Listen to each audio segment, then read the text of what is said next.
Good afternoon, everyone. Can you hear me okay?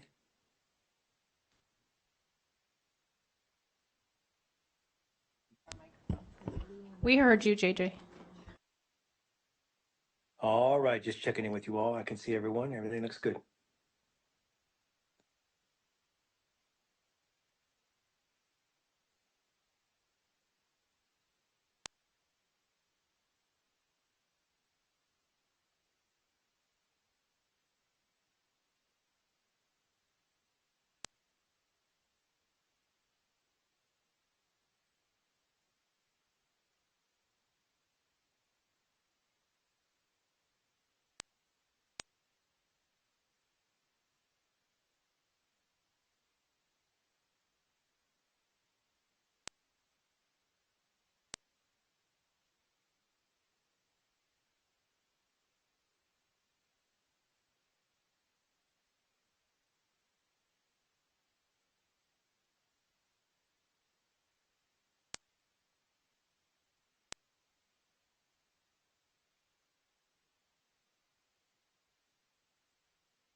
All right, everyone. Thank you so much for your patience. I heard you before, Trustee Phoenix. Before I hit the gavel, I just wanted to make sure you're still there with us. I am here and good to go. Thank you. Wonderful. Thank you so much. All right. And with that, it is 2:09 p.m. on this Tuesday, November 18th, 2025. And I would like to call to order this regular meeting of the Washoe County School District Board of Trustees. Clerk Woodley, can you please do roll call? Yes, Madam Chair. Trustee Hall. Present. Vice President Mayberry. Here. Trustee Dr. Nicolette. Good afternoon. Trustee Phoenix. Present. President Smith. Here. Trustee Westlake. Here. And Clerk Woodley present. And Trustee Student Meyer Hartley. Here. All present accounted for, Madam. Thank you. And I will also share that in a bit, our student trustee will be heading off for some rehearsal for Honor Orchestra. And we will be joined at that point by her Vice President, Peyton Weir of Reno High School. Is Peyton already here? Hi, Peyton. We'll look forward to seeing you up here. All right, everyone. That closes item 1.02 and brings us now to item 1.03, our Pledge of Allegiance. And this afternoon, we are honored to welcome Lieutenant Commander Brandon Perry, a dedicated member of the United States Navy Reserve who drills out of Fallon, Nevada. Lieutenant Commander Brandon Perry recently returned to WCSD after serving 3 years on active duty in Norfolk, Virginia, where he supported Rear Admiral Stephan at Navy Reserve Forces Command. During that time, he served as training officer for a new Navy-wide human resources software initiative scheduled for implementation across the fleet in the coming years. Please join me in welcoming Lieutenant Commander Brandon Perry as he leads us in the Pledge of Allegiance.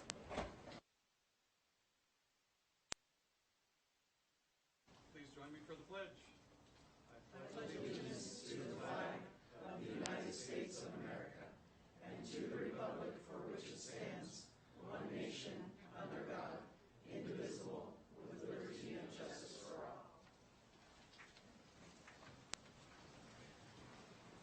Thank you so much. We'll now move on to item 1.04, our land acknowledgement. Every community owes its existence and vitality to generations from around the world who contributed their hopes, dreams, and energy to making the history that led to this moment. Some were brought here against their will. Some were drawn to leave their distant homes in the hope of a better life, and some have lived on this land for more generations than can be counted. Truth and acknowledgement are critical to building mutual respect and connection across all barriers of heritage and difference. We begin this effort to acknowledge what has been buried by honoring the truth. We acknowledge that some of our educational structures are situated in the traditional homelands of the Washoe, Nukmu, Northern Paiute, and Niwi, Western Shoshone peoples. We pay respect to their elders, past and present. These lands continue to be a gathering place for Indigenous peoples, and we recognize their deep connections to these places. we extend our appreciation for the opportunity to live and learn in their territory. That closes item 1.04 and section 1 in its entirety. Moves us on now to section 2, our consent agenda items. Consent agenda item 2.09 is being pulled from the agenda in its entirety and will return for consideration at a future meeting.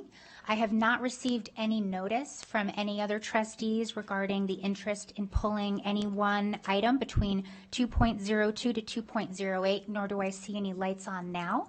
JJ, do we have any public comment on items 2.02 to 2.08? I have no cards for those items. Very good. Then I will bring it back to this board for a motion to approve consent agenda items 2.02 to 2.08. Move to approve. Second. All right, we have a motion by Vice President Mayberry. We have a second by Clerk Woodley. All those in favor, please say aye. Aye. Aye. All those opposed, nay. All right, motion carries 7-0. Thank you so much, colleagues. That now closes section 2, and we'll move on now to section 3, our items for presentation, discussion, information, and or action. Beginning with item 3.01, the presentation of Washoe County School District proclamation honoring Veterans Day in the Washoe County School District. This is an item for presentation and discussion only. And we have joining us today our Chief Human Resources Officer, Doug Owen, who will also be recognizing some special guests. Michael Savala from Capital Projects and Brandon Perry from Human Resources, who we just met. Welcome, Chief Owen.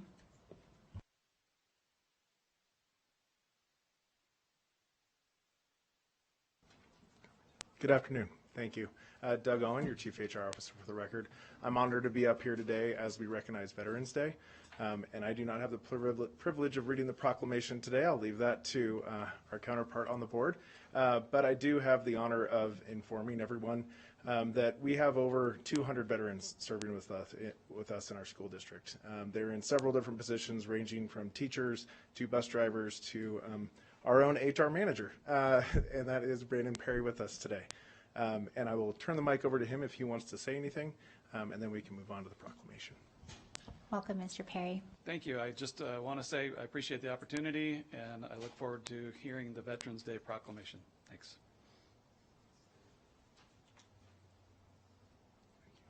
All right. Well, before we turn it over to Clerk Woodley, I would also like to extend our thanks to Senator Cortez Masto, Senator Rosen, and Congressman Amade for sending recognitions honoring our Washoe County School District employee veterans.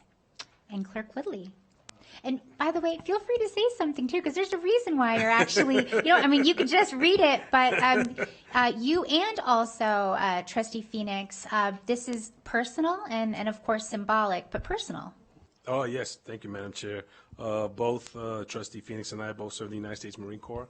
I personally got to serve in 2 campaigns, Operation Just Cause and Desert Shield and Desert Storm with the 6th Marines, 3rd Battalion. So I feel very honored to be able to read this proclamation. So with that being said, whereas each year on November 11th, our nation unites to honor the bravery, dedication, and patriotism of America's veterans, those courageous men and women who have served with valor and distinction in the United States Armed Forces, and whereas the United States Congress first called for the observance of November 11th through a concurrent resolution on June 4th, 1926, and later by an act approved on May 13th of 1938, established the 11th day of November as Armistice Day to commemorate the end of World War I. And whereas in recognition of the service of veterans from all eras and in tribute to their enduring contributions to freedom and democracy, Congress, by an act approved June 1st of 1954, renamed the holiday Veterans Day. And whereas the Washoe County School District joins the nation in recognizing 2025 Veterans Day to celebrate the courage, selflessness, and enduring commitment of all veterans who safeguard our nation's ideals, and whereas we recognize that the impact of veterans extends far beyond their military service as they continue to strengthen our schools, neighborhoods, and communities through leadership, mentorship, and civic engagement, and whereas hundreds of veterans proudly serve within the Washoe County School District today as principals, administrators, teachers, police officers, bus drivers, skilled trades professionals, and support staff, continuing their legacy of service and dedication to others. Now, therefore, on behalf of Joe Ernst, Superintendent of the Washoe County School District, I do hereby proclaim November 11th, 2025 as Veterans Day in honor of all past members of the United States Armed Forces. We encourage all students, staff, and community members to take time to reflect on the sacrifices made by our veterans and to express gratitude for their service to our nation and community. Thank you.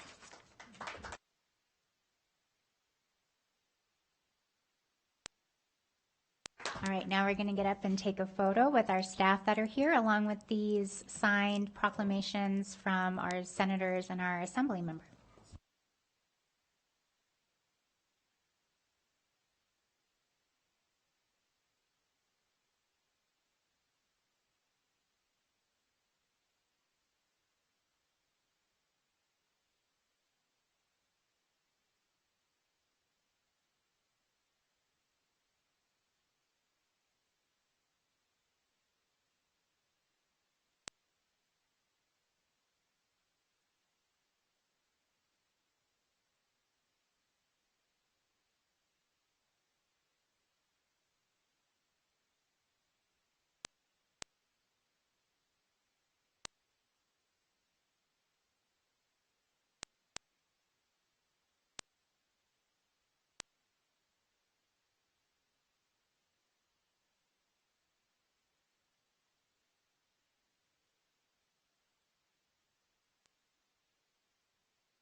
All right, everyone. Thank you so much. So that closes item 3.01 and brings us now to item 3.02, presentation and discussion of Native Culture and Education Program to include information pertaining to Title VI, Native Youth Community Project Grant, NYCP, Native American Language Grant, NAL, and Native Education Parent Advisory Committee strategic goals and presentation of a proclamation honoring Native American Heritage Month in the Washoe County School District. This is an item for presentation and discussion only, and we have some wonderful guests with us.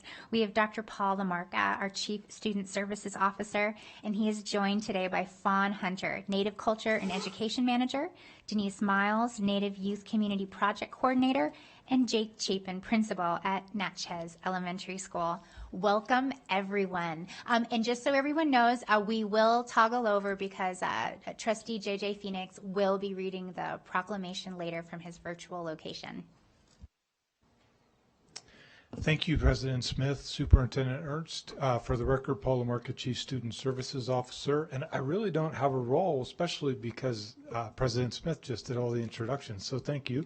But since I practiced, I'm going to do it anyway. I love to help. I love to be helpful. Thank you for your ongoing support for Native education and culture in our school district. It's been wonderful over the last several years. And thank you for celebrating Native American Heritage Month this month. We are going to talk to you a little bit about our Title VI programming, our Native Youth Community Project Grant, our Native American Language Grant, as well as some of the strategic goals from our Parent Advisory Committee. And so my job is to introduce our amazing panel or speaker, well, at least 2 out of 3. No. And that's Fawn Hunter, our Indian Education Specialist, Denise Miles, who is our coordinator for the Native Youth Community Project Grant, and of course, Jake Chapin, our principal of Natchez. Thank you, Paul. Good afternoon, Pisha Tabino, Fawn Hunter, the Native American Culture and Education Manager. I am a member of the Duck Valley Paiute Shoshone tribe. I'm also a descendant of the Washoe tribe in Nevada and California, Pyramid Lake, and Pitt River tribes. With that being said, I'm really excited to talk to you today about our children in our district, as well as our staff in our district that have been supporting our children. The first slide, sorry, forgot about this little thing. The first slide that we're going to really talks about, we're looking at our Native American student population. And with this population, I want everybody to realize that 506 group is our specific group that we're focused on. Those are Native American students that have descendancy lineage through either a parent, a grandparent, or themselves. So they're enrolled tribal members or descendancy through their parent or grandparent.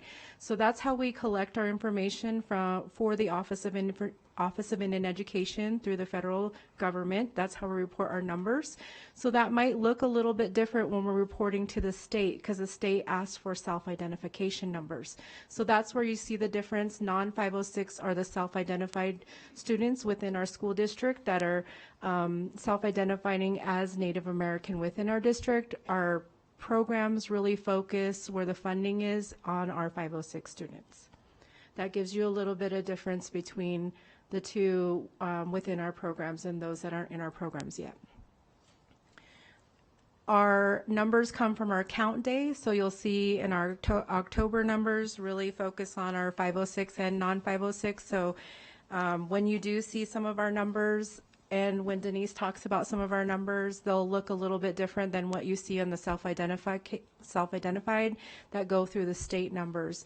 But our real true focus, again, is the 506. So our students that are enrolled members, you'll see in 2025-26, you'll see on that far right in the blue, those are the numbers, are the students that we're working with within those programs. And then we collaborate with different programs in order to service our students so they can be successful in the district.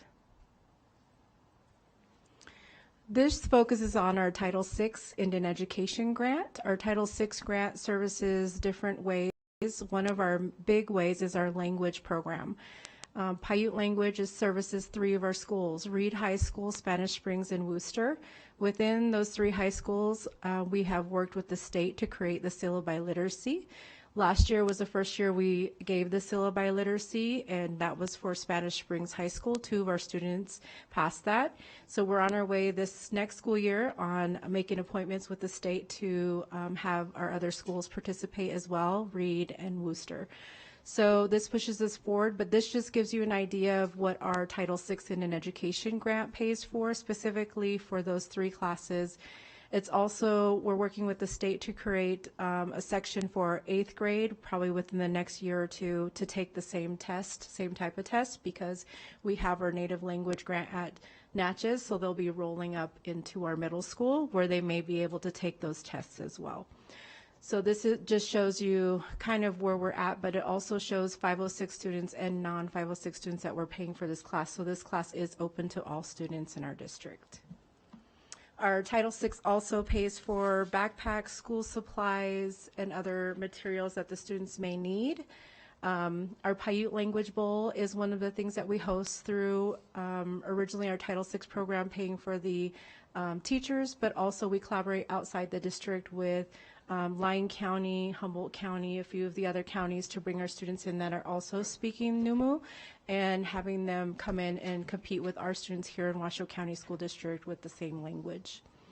This is paid for through Family School Partnerships, so this is paid for through outside of our own grantee funding, and it comes from our Family School Partnership funding. Our reading part of that, we purchase books so they can have a home library at home. So we purchase pre-K to 12th grade, and this is for our students in our program. Every student can get more than one book usually, and we host them at our 5450 Riggins Court site. And then we also, when they have school site events, we bring them to the school sites and then let the parents pick up there too. Academic supports, we have our tribal youth advocacy specialists. They used to be SGAs, and after we wrote the NYCP grant, we transferred them into tribal youth advocacy specialists. So Denise will talk more about that. And then we also part of the Indian Education Advisory Committee through the state.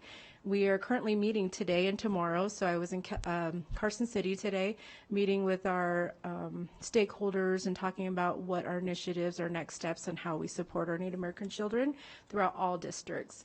And just talking about how we support as a district and what we do, and then kind of sharing ideas between districts. I believe that brings me to Denise. She's going to go ahead and talk about our NYCP program.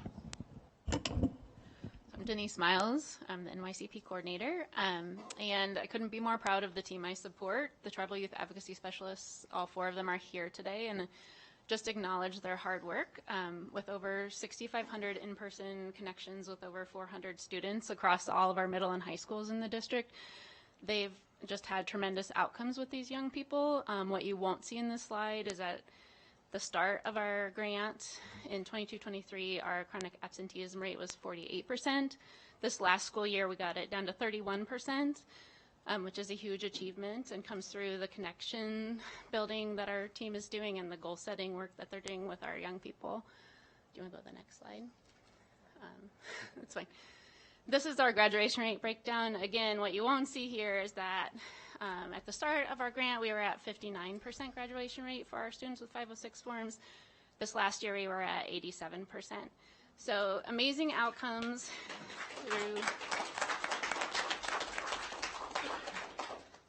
through the hard work of this team and the work our students are doing at school. So we're just very proud of that work.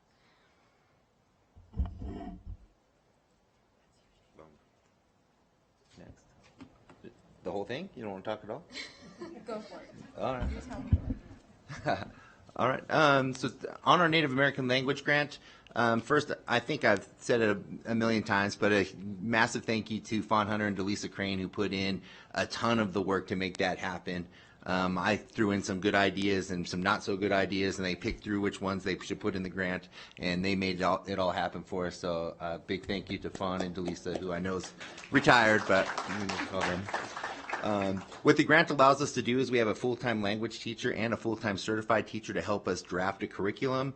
And then that curriculum, is our hope, is once it's done, can be shared and replicated at other schools that serve Native American students in the Paiute language culture class. And so that teacher is also here, standing, hanging out in the back. Our certified teacher is the 2022 Nevada Teacher of the Year, Deanne Hicks, writing the curriculum. So she'd stand up. All right, she's not going to stand up, but a huge thank you to her. She works tirelessly to make sure that class has a strong curriculum and that we were able to draft that and provide that to our students. When Mr. Ernst and I, when he first hired me into the position, we talked at length about the importance of working on a reservation school and the responsibility, moral imperative to bring culture to our students. And so this grant is a long time coming, and with the support and the vision of Mr. Ernst at the very beginning, when we started talking about what we want Natchez to look like, we're here with a lot of this with our Native American language and culture grant. Our students have 30 minutes of language and culture 4 days a week, every student in the building. And so it's really amazing to walk in, and the first 10 to 15 minutes is immersion style, and just hear the teacher and the students talking back and forth and practicing their language. And we talked a little bit about chronic absenteeism. Natchez today is at about 6% chronic absenteeism overall. So and that is relevant because I think in due in no small part to our Native American language grant, right? Like our students get to come to school and be recognized and find their identity and learn more about who they are, and that happens only because we're able to provide these kinds of services. So I think the grant ends in a year or two. I'll just take this time to make a shameless plug about, like, we probably should find someone. If we like chronic absenteeism being low, maybe we ought to find a way to make this a permanent thing. Just You're selling me. You're yeah, I selling don't know. me. Keep going. If you guys don't like chronic absenteeism low, just go ahead. But it really is amazing. Our kids get to do a lot of things, but I think the most important thing, and I steal it from Miss Kaylani, who's the teacher, is she says, well, the very first thing she said to me about our program is, in order for our students to understand others, first they have to be able to understand themselves. And that's really what this program allows our kids to do. Is not all of them are fortunate enough to live in a home that is super culture forward. And as stewards of their education, it becomes incumbent upon us to help provide that. And that's really what this program does. So before I get super emotional, I just want to, again, thank Fawn and thank the board and Mr. Ernst for allowing us to have this program and do the things we need to do for kids. Thank you. And I'll say, Deanne, I know you didn't stand up, but maybe we can get you up for the photo later. Maybe we'll compromise. Okay. That takes us into the Title VI Native American Parent Advisory Committee. Most of our parents have regular full-time day jobs, so they're not always able to attend our board meetings, but they are a key part of what they want to see their children doing in the school district. So this is year 3 of 5 of their strategic plan. And it was really looking into that language. How do we revitalize it? How do we grow it? We had lost a class, I think, during COVID, so we were only at 2 schools, so they really wanted to see it grow back. And that since then we've placed in Worcester, so they're at Worcester High School, and then again at Natchez. So they're really seeing their vision come true within the school district. And also during this time when they were writing this, they already had SGAs, so that's why you'll see goal 4 was the Native youth, the support in the schools. But the NYCP has really turned that around. The team has been amazing since COVID. So really it's the students, it's the staff, everybody working together collectively to have a great program. And it has really turned things around for our students and families. And with that, I also want to recognize our tribes and land-based tribes that are within our area. So our collaborators that come forward and have come forward a few times. I know NCII is this week, and our tribal leaders are advocating for issues. So I want to recognize the Washoe Tribe of Nevada, California, Pyramid Lake Paiute Tribe, and Reno Sparks Indian Colony, who have really infiltrated in different areas within our program and supported our program in different ways. And continue to support us, as well as you all as leaders too at the table. Thank you. Thank you. And thank you. Fawn, that was wonderful. And I know we have Trustee Phoenix on the line, and I believe he has some things that Natchez is one of his schools. Oh, absolutely. Thank you there. Can you hear me okay? Sure can. All right. So to the group there, Pisha Yongona, New Machina Menina, No Kui Tukara.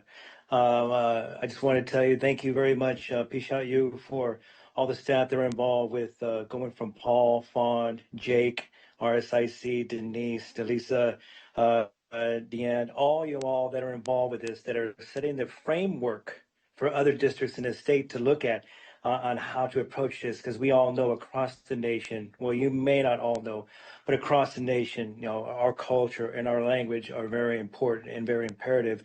And that is what the nation is looking at, trying to maintain and keep, and is very key to us. So the district is doing a fantastic job keeping it going. And as you heard Jake say, we don't want to lose this. We want to keep it going. And I want to go back to and finish up with that the chronic absenteeism, it's not just this school, it's the other schools. When you talk about those relationships with those teachers that are there all the time, you're talking about the connections that they have with those 5-star schools in that community, that they are there all the time. And you were talking about the trust that they build within that community. And that's where that it starts to narrow it down and bringing that family unit together. And this is a great example of doing that. So I just kind of want to echo, that's the framework that seems to be working, and the things that I'm seeing and hearing and understanding between 5-star, and especially this school here that has really grown quite a bit over the last couple of years since Jake has taken over and the community is bonding together. So just with that, that's just my comments that I want to put out there to everyone. Again, thank you, Fawn for taking the lead and really setting the way with the state and really pushing it hard to try to set this framework so that we can be successful. So again, thank you very much for that. Heck yeah, Trustee Phoenix, that was amazing. Hearing you speak from the heart, the energy and the love that just came through with that was incredible. And you're totally right. This is such an amazing team. And I know someone else sitting next to me that would also like to share some words. Yeah, Trustee Phoenix, I would say the same, and thank you very much for those comments. Fawn, Denise, Jake, the entire team, just want to make sure that we say thank you for your investment in our students, the passion, the way you show up every day for the work that you have, the genuine care and outreach that happens day in and day out, and to see some of the progress that's being made. There's a lot to be proud of, and that comes from your leadership, your commitment to our students and our families. I want to say one other thank you, because this was a significant grant for Washoe County School District, and it was a highly competitive grant throughout the country. And we have a real unsung hero on our team that sometimes does a lot of work in the background and maybe doesn't get some of that acknowledgement. And I see her out in the audience, and so I wanted to acknowledge Lauren Olin and all of her efforts to write this grant. This kind of teamwork is really emblematic of what we want to do in Washoe County School District, and when we're doing it, we're seeing the results that are happening, and so I wanted to say thank you to all of you. Amazing. All right, seeing no other lights on, Trustee Phoenix, would you do us the honor? Yes, I will. So whereas the Washoe County School District is committed to celebrating and affirming every student by name, strength, and need, and providing culturally sustaining environments where our diverse student population can grow and thrive. And whereas the Washoe County School District proudly includes more than 2,000 students who self-identify as Native American, serves over 900 students through the Native American Culture and Education Program, and represents 99 tribes and nations within our district. And whereas the Washoe County School District Native American Culture and Education Program collaborates with our local sovereign nations, including the Washoe Tribe of Nevada and California, the Pyramid Lake Paiute Tribe, and the Reno Sparks Indian Colony, and partners with families and the Native American Parent Advisory Committee to ensure culturally enriching and sustaining programming and services for our Native students. And whereas through the commitment of the Native American Culture and Education Department, the district continues to expand access to Indigenous language instruction in Numu, Northern Paiute language at Natchez Elementary, and courses offered at 3 high schools where students may earn world language credit towards graduation while deepening their understanding of Northern Paiute history and culture. And whereas the Washoe County School District recognizes that the rich histories, traditions, and contemporary contributions of Native American communities are integral to the cultural fabric of our schools and our state and our nation. And whereas a high quality education develops minds, opens hearts, nurtures talent, and solidifies character and families, the elders, elected officials, and all relatives work to build stronger communities, knowing that traditional and public education lead to a greater quality of life, wellness, and equality. And whereas Native American stakeholders continue to share knowledge, develop strategies, support educators, and strengthen community partnerships to create meaningful opportunities and brighten future for our next generation. Now, therefore, on behalf of Joe Ernst, Superintendent of the Washoe County School District, I do hereby proclaim November 2025 as Native American Heritage Month and urge all students, staff, and families to honor the histories, culture, and contributions of Native American peoples whose ancestors are original indigenous inhabitants of what is now the state of Nevada, and reaffirm our ongoing commitment to equality, inclusion, and respect of all cultures.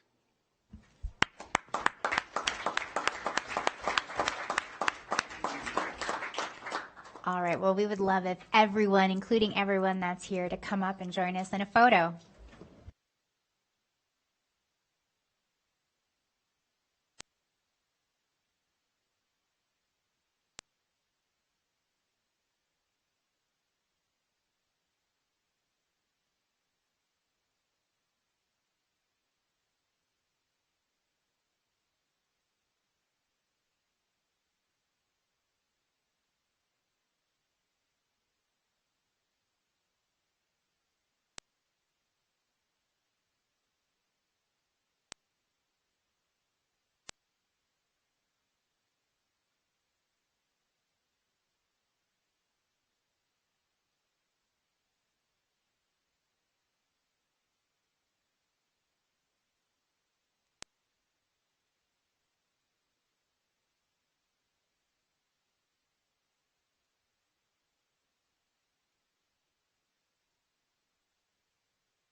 All right.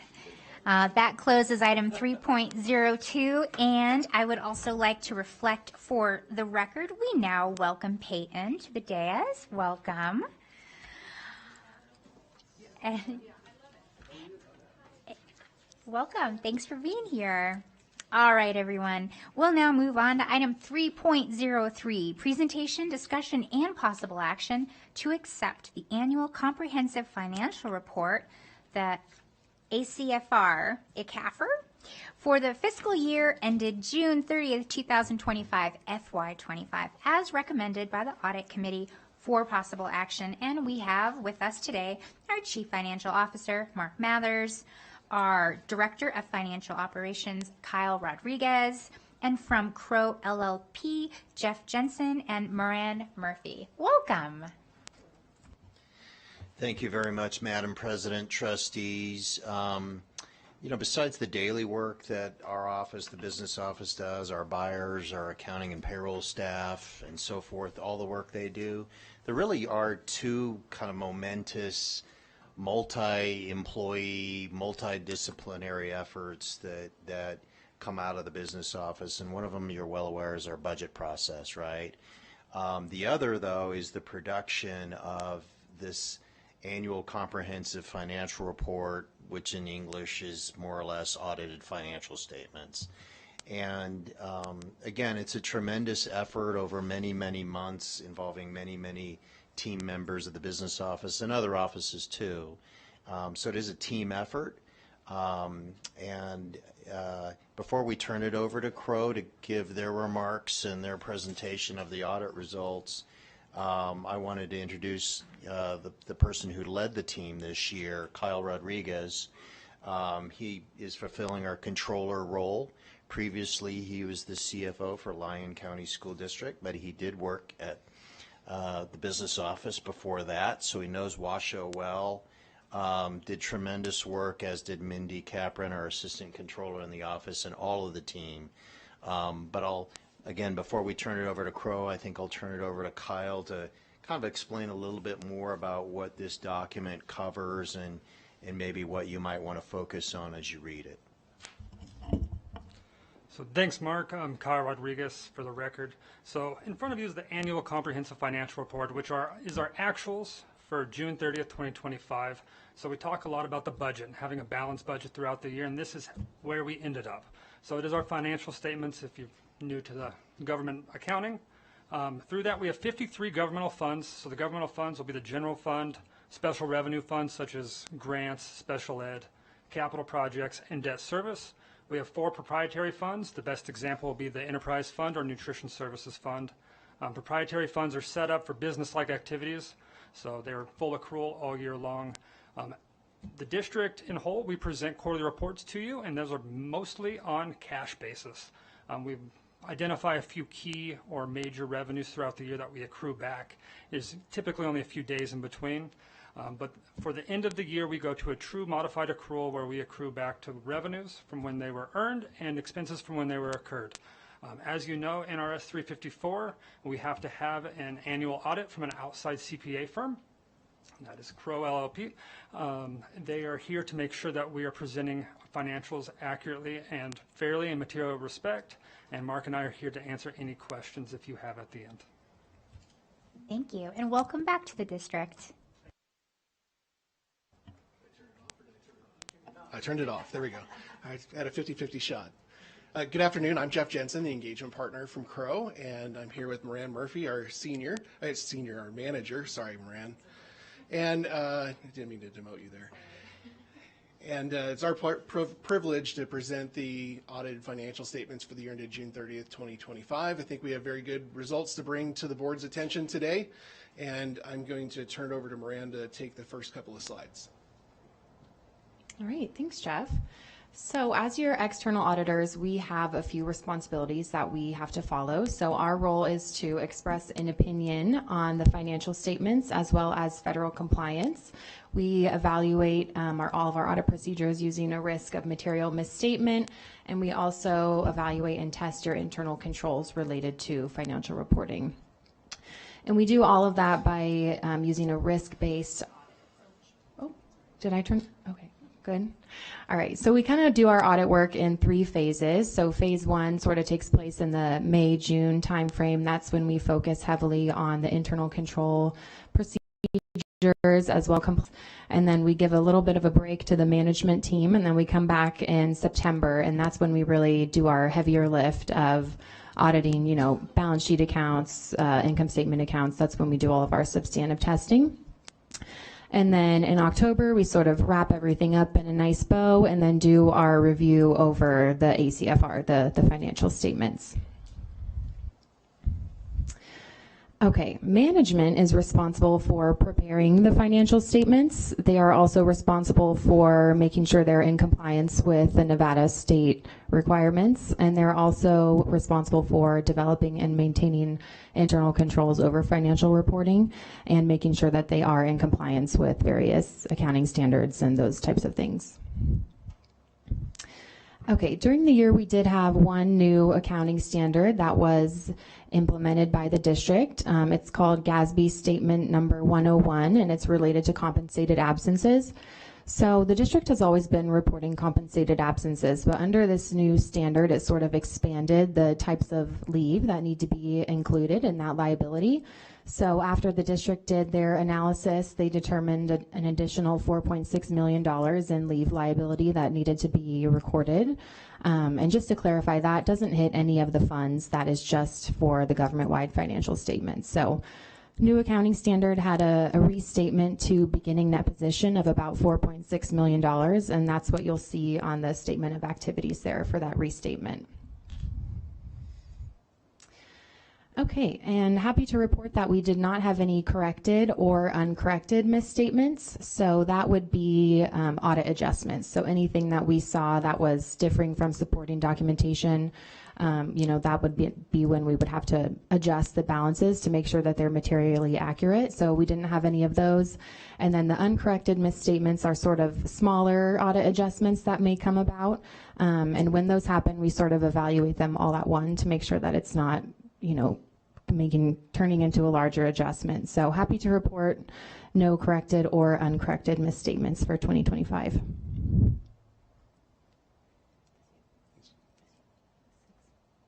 Okay, I can take this one too.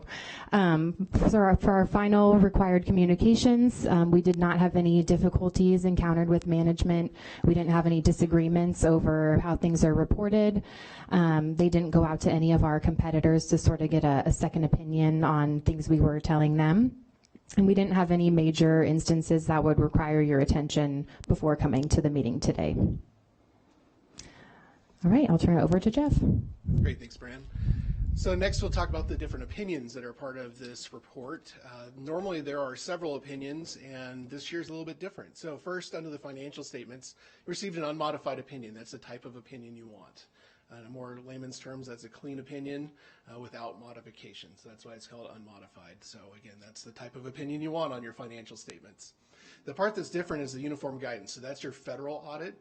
So this year, unfortunately, the federal audit guide has not been issued yet. Normally that is issued in July, and we are still waiting for it.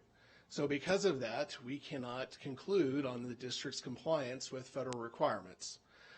So we have essentially separated that out of the report this year. Normally it's all in one report, and this year it'll be in 2 reports. So at some point in the future, we will finish that work when the audit guide is issued.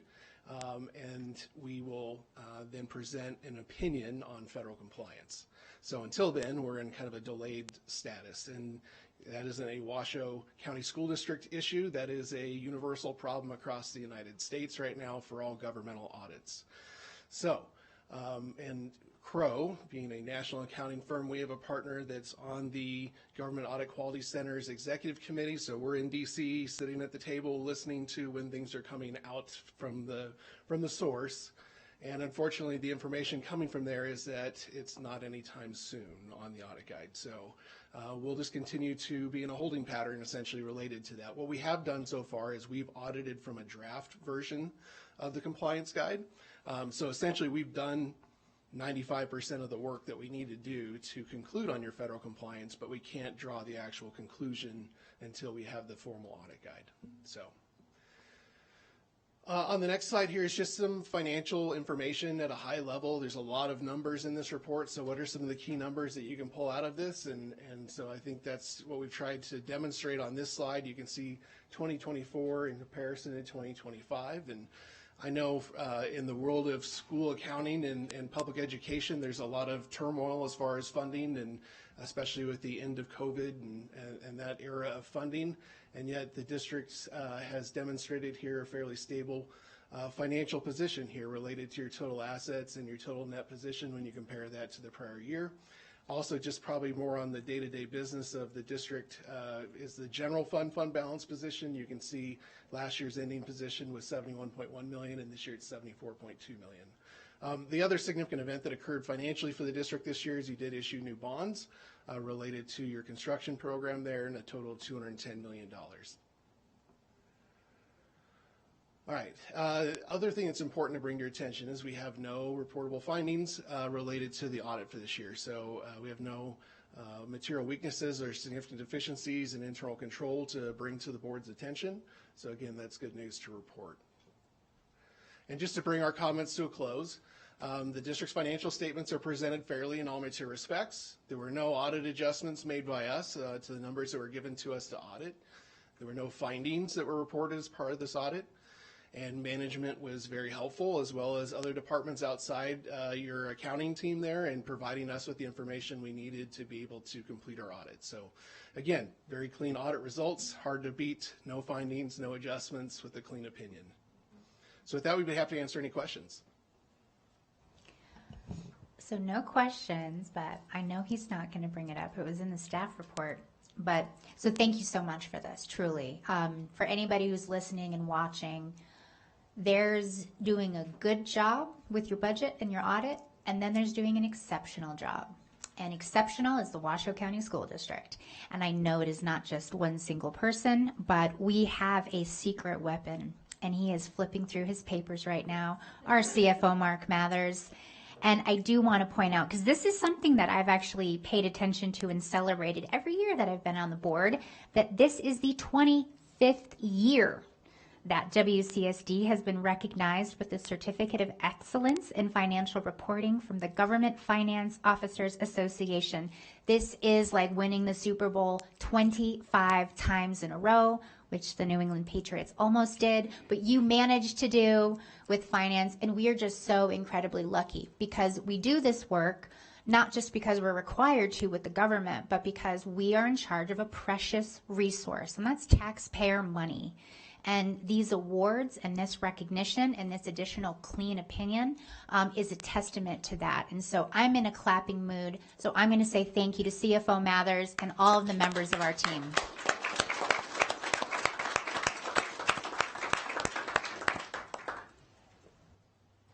Thank you, Madam President. While the Lions have never been to the Super Bowl, having 25 Super Bowls here will take. And so I just wanted to echo the same sentiments of President Smith to our entire finance team.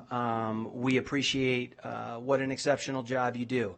And in an organization our size and the budget that we are operating in, it gives us all great confidence to know how well we are being stewards of taxpayer money. And we appreciate your leadership. We appreciate your attention to detail. And to our external auditors, we appreciate the report and the findings and say thank you to all. So JJ, do we have any public comment on this? I have no cards for this item. All right. All right, whose jump ball is this? And yes, that's an honor of you in our basketball. Who'd like to take this motion, or feel free to make a comment? I'll take it, Madam. Thank you. I move that the Board of Trustees accepts the annual comprehensive financial report for the fiscal year ended June 30th, 2025, as recommended by the Audit Committee. I second. Oh, I can't see your light. All right, Trustee Westlake got there fair and square. All right, we have a motion by Clerk Woodley. We have a second by Trustee Westlake. Seeing no lights on, all those in favor, please say aye. Aye. Aye. Aye. All those opposed? All right, motion carries 7-0. Thank you so much. And hopefully this is the most celebratory CAFR review that you do with any of the boards you work with. So thank you so much for traveling here. We appreciate you, Kyle, Mark, everybody on the team. Thank you. All right, folks, that closes item 3.03, and we will move on now to item 3.04. Making great time here with the presentation, discussion, and possible action for the Board of Trustees to terminate the charter contract or restart under a new charter contract with possible required conditions for Encompass Academy Charter School pursuant to Nevada Revised Statutes NRS 388A.300 following 3 consecutive years of one-star performance on the Nevada School Performance Framework. This is an item for possible action. And we have with us today Melinda Baker, our area superintendent, Kendra Fox, our Director of Secondary Curriculum, Instruction, and Assessment, Rochelle Proctor, our Coordinator of Charter School and Extended Studies, Sarah Montalvo, our Deputy Chief General Counsel, and Dr. Laura Davidson, Director of Research and Evaluation. And I know we are going to invite these guests up, and we'll hear from them in a moment, but I do want you to know that we are incredibly honored to have Principal Adam Khan. He will be here, and he is the principal of Encompass. And also their board president, Kathy Broline, is also here and joining us. So thank you so much, everyone. Good afternoon, President and Superintendent and the esteemed trustees. I am Melinda Baker, Area Superintendent, and we are before you today with our role as district charter sponsor of, first we'll begin with Encompass Charter School, who has earned a one-star rating for 3 consecutive years in a row.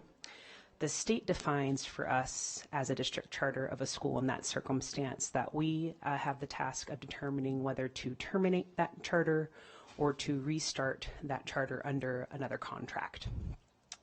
What we're going to do today is we're going to present the options that the state defines that we have. We're also going to explain what a charter termination and a charter restart entails.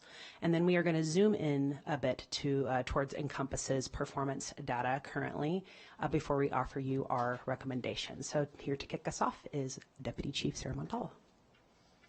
Good afternoon, President Smith, Superintendent Ernst, and trustees. Sarah Montalvo, Deputy Chief General Counsel. And hopefully there it goes. I just want to present some of the legal background and parameters there's Rochelle regarding this decision. And so that way you have some background as to why we are here and kind of the legal requirements that you need to focus on for your decision.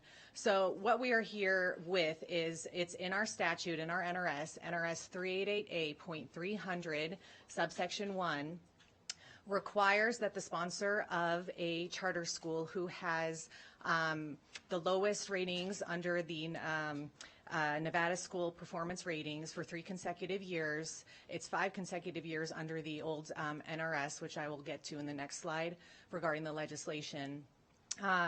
It requires you to either restart under a new charter contract or terminate the charter contract. I highlighted the shall language in the language in the statute.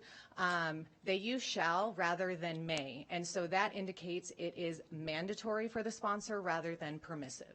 So effectively what this tells us is you have 2 options here. If they meet those low ratings, is to terminate or to restart the charter under a new charter contract. And like I said, there was recent legislation in SB 460 regarding this provision. It did change it rather than looking at a 5-year window. It just changed it to 3 consecutive years. So in case you were wondering, you may have heard that there was recent legislation around this. That's what the new language says.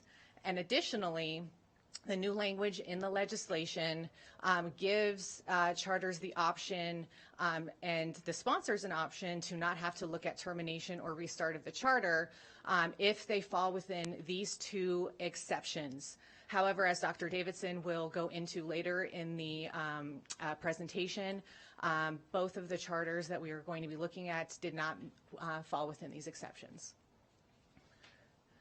So if you are looking at restarting the charter school, what does that look like under the law? It doesn't really guide us that much, is effectively what the law looks at. What we do know is that if you are going to restart, you have to do so under a new charter contract, which means that you cannot amend your the current charter, and effectively then the charter school will have to go through the whole process of restarting and applying under the charter provisions in NRS 388A. And please also note too, any new charter contract must have a 6-year term. However, with that 6-year term, if we go back, here under SB 460, even though there's a 6-year term, they still, if they receive 3 consecutive years of underperformance, we will be back here in 3 years if you decide to restart the charter and looking at the options of terminating or restarting the charter. And I did want to say that the NAC does provide us a little bit of guidance of what restarting a charter looks like, not a ton of help, but it effectively says that we can solicit applications for a charter contract from committees to form a charter school and charter management organizations, and it does require that we review that application on an expedited basis. And I did just want to focus on this provision in the NRS. The Nevada Department of Education, pursuant to this statute, has to review us as a sponsor every 3 years. And one of those provisions as part of their review is to make sure that we are compliant with all applicable statutes and regulations. And so if we are not in compliance, effectively, part of their determination could be that they would revoke the authorization of a sponsor to sponsor charter schools.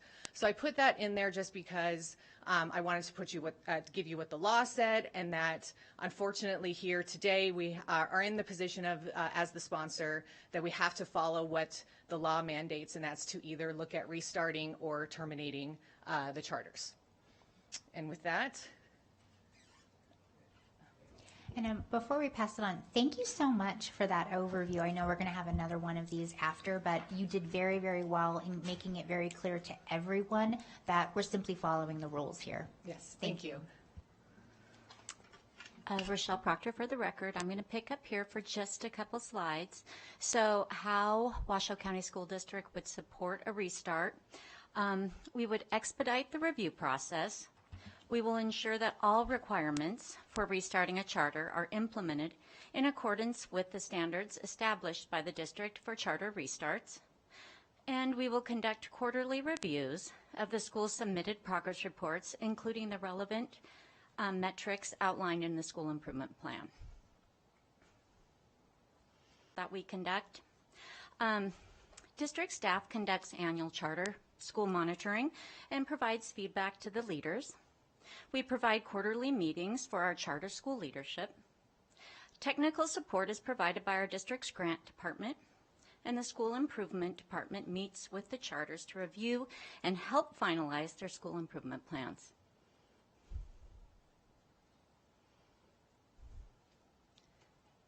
We are moving on to Encompass.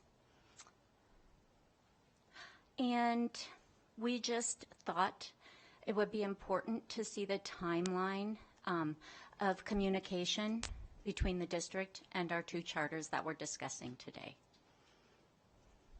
I actually really appreciate this because we have gotten feedback in the past, prior to you being in your role, that the communication and the timeline, sometimes there's been differences of opinion. So I want to thank you for putting a very clear timeline here so that everyone has the same working understanding of when certain meetings happened, when communication was exchanged. That is a very welcome improvement, and we're very grateful for it.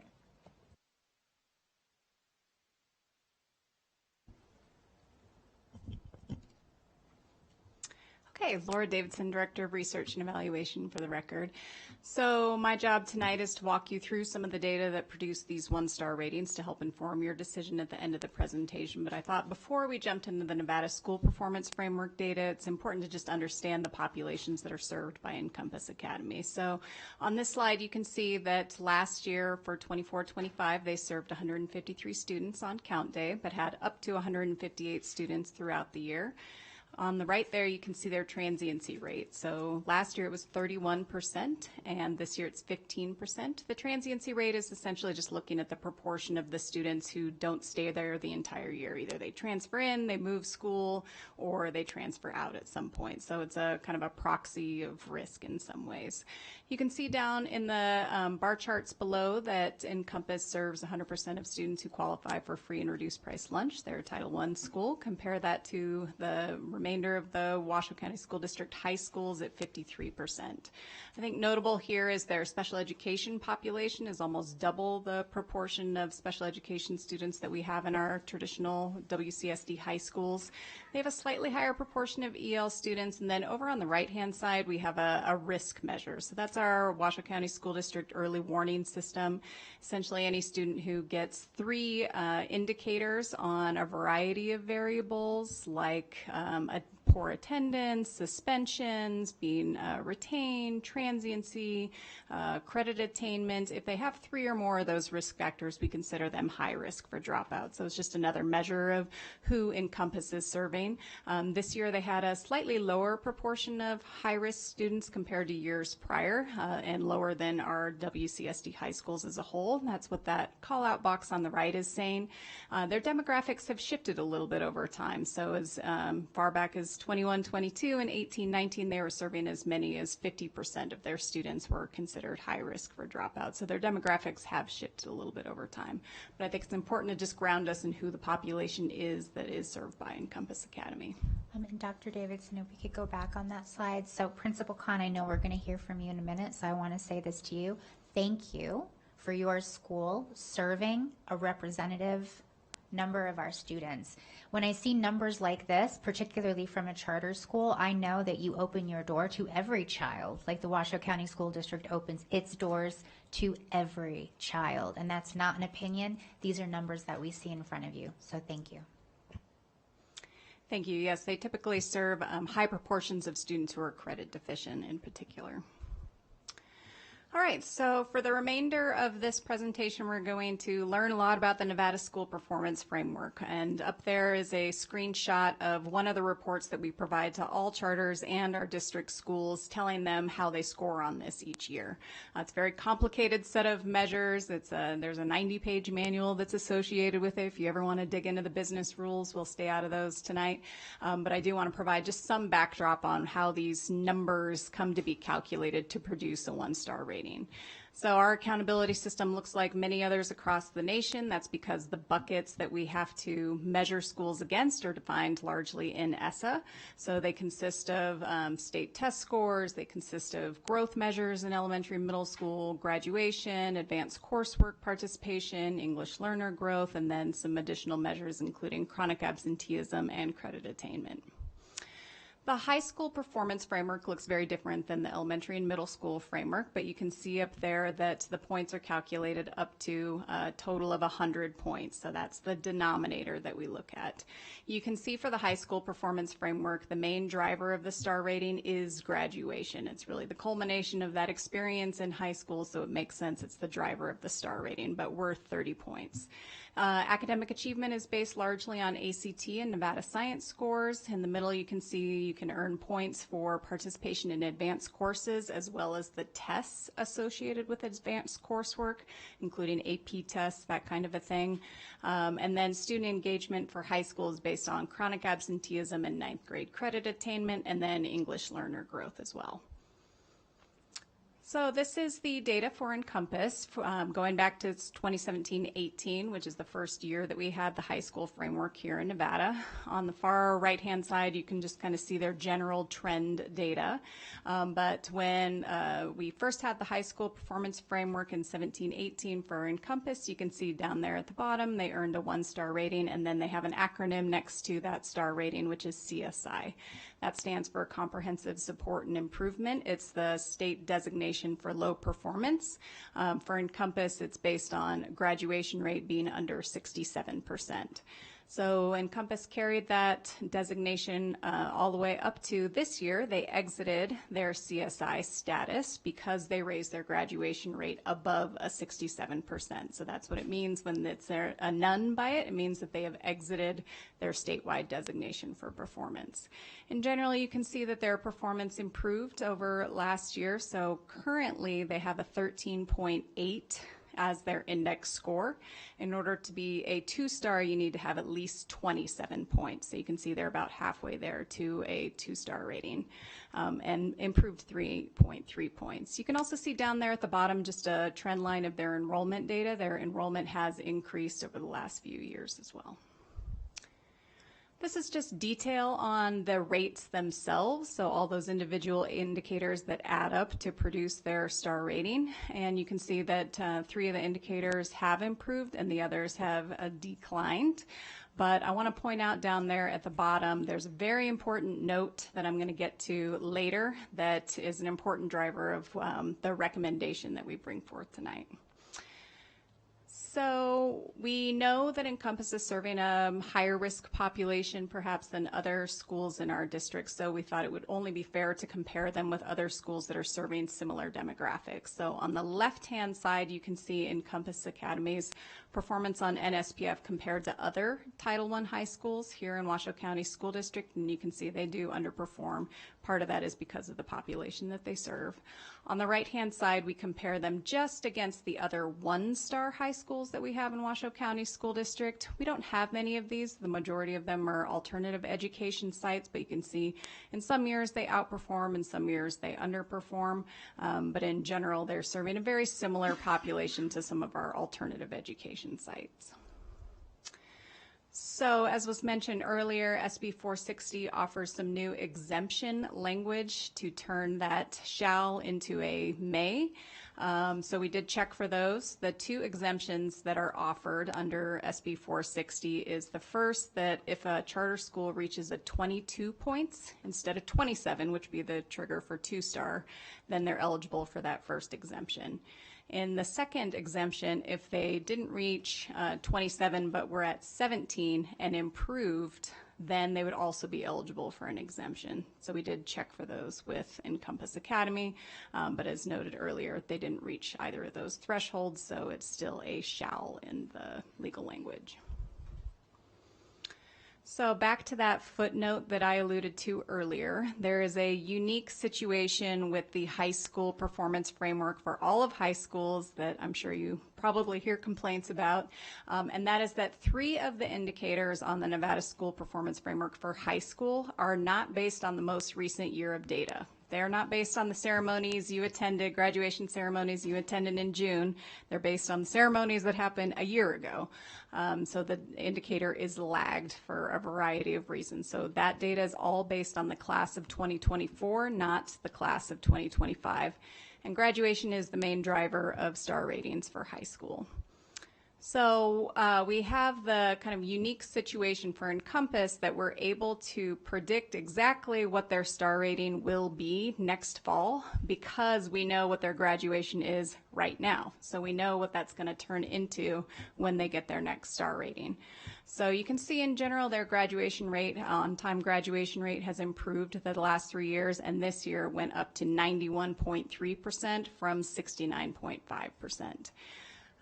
Yes, very impressive gain. It was one of their school improvement goals, especially nice to see it. And because that graduation rate is as high as it is, we already know that Encompass is going to earn all 25 points on the graduation indicator for next fall. In addition, we know what their 5-year graduation rate is. So if students don't graduate in 4 years but stay on for an additional 5th year, they get our graduation rate for that and get points for that. So we already know that Encompass will get 2 points for that in the next fall star rating. And then we also know their advanced diploma attainment rate on this year's cohort and what that will land. So if Encompass does absolutely nothing else, which we know they won't, if they earn no other points in any other area, they're already going to start next fall at a 2-star status. So because of that kind of unique lag data situation, and we know exactly where they're going to land, they would have met the exemption criteria and they would not have fallen under the 388 language. So that is why for our factors for consideration, we looked at that in particular, that we already know where they're going to land and they would have met the exemption criteria if not for this kind of funny nuance in the high school performance framework area, and it was their school improvement goal, so we know they've been working intentionally on that. So based on that and the fact that the demographics of Encompass are particularly unique with double the proportion of special education students as other district high schools, terminating them, of course, would pose a difficult situation for many students, but particularly for a fairly specialized population with unique needs. So with that, I'm going to turn it over to Area Superintendent Baker. So we actually recommend that the Board of Trustees approve that Encompass restart their charter under a new contract with a couple of conditions that we feel will be productive for that. We'd like for them to conduct a diagnostic review to include a needs assessment, stakeholder input, and a root cause analysis. And this is really just to anchor them at where they're at right now and really fuel that restart process. They're under fairly new leadership recently, and we also think they'd benefit from an academic consultant. You'll notice that we're not specifying what type of academic consultant, because we really want them to use that needs assessment to sort of lift up what particularly they're going to need to acquire to help their next steps. We'd like for them to communicate this board's decision today within a 7-day period to their learning community so that they are well informed. And then we'd like for them to meet these conditions by January 30th. And that's a deadline that we did speak with them and collaborate about. Essentially, we want to give them adequate time next semester to engage the restart process should you all approve that they do that. That way they're able to utilize the resources that these conditions put in place and then return to this dais in April to propose to you what their new charter contract would entail. And at this point, President Smith, if you don't mind, I'm happy to welcome Principal Khan up. I would love that. Welcome up, Principal Khan. And as you come up, I also want to say thank you so much for the invitations to visit your school. And I am one of the trustees that was very pleased to accept that invitation and get to see the work happening at Encompass firsthand. And I believe Dr. Dye also. Yeah, no, I really appreciate the opportunity. Again, my name is Autumn Khan. I'm the principal at Encompass Academy, and I really appreciate the thorough work by everyone here to make sure we can have some type of continuity of education for our kids. I was told I have unlimited time, so I want to respect everyone here and also the next people on the agenda and everyone else, but I do want to take this opportunity to give you a little history of our school, why we're here in the first place, because I think it's really important to tell you where our school's been and where it is now and our goals moving forward. It is great news that we're going to be a 2-star school next year. That's something that was a huge goal when I first took over. I was a teacher for 6 years at Encompass Academy teaching mathematics, and I was in my classroom that was kind of on a part of the building. I didn't get to see the rest of the school. So I was in my classroom doing my thing, building relationships with my kids, getting to really change a lot of my students' minds on what mathematics is, because I absolutely love math. It's the language of our universe. It's the language of everything around us, and being able to help communicate that to young people was like really one of the biggest thrills in my life. And I just assumed what was going on in my class was what was going on in the rest of our school.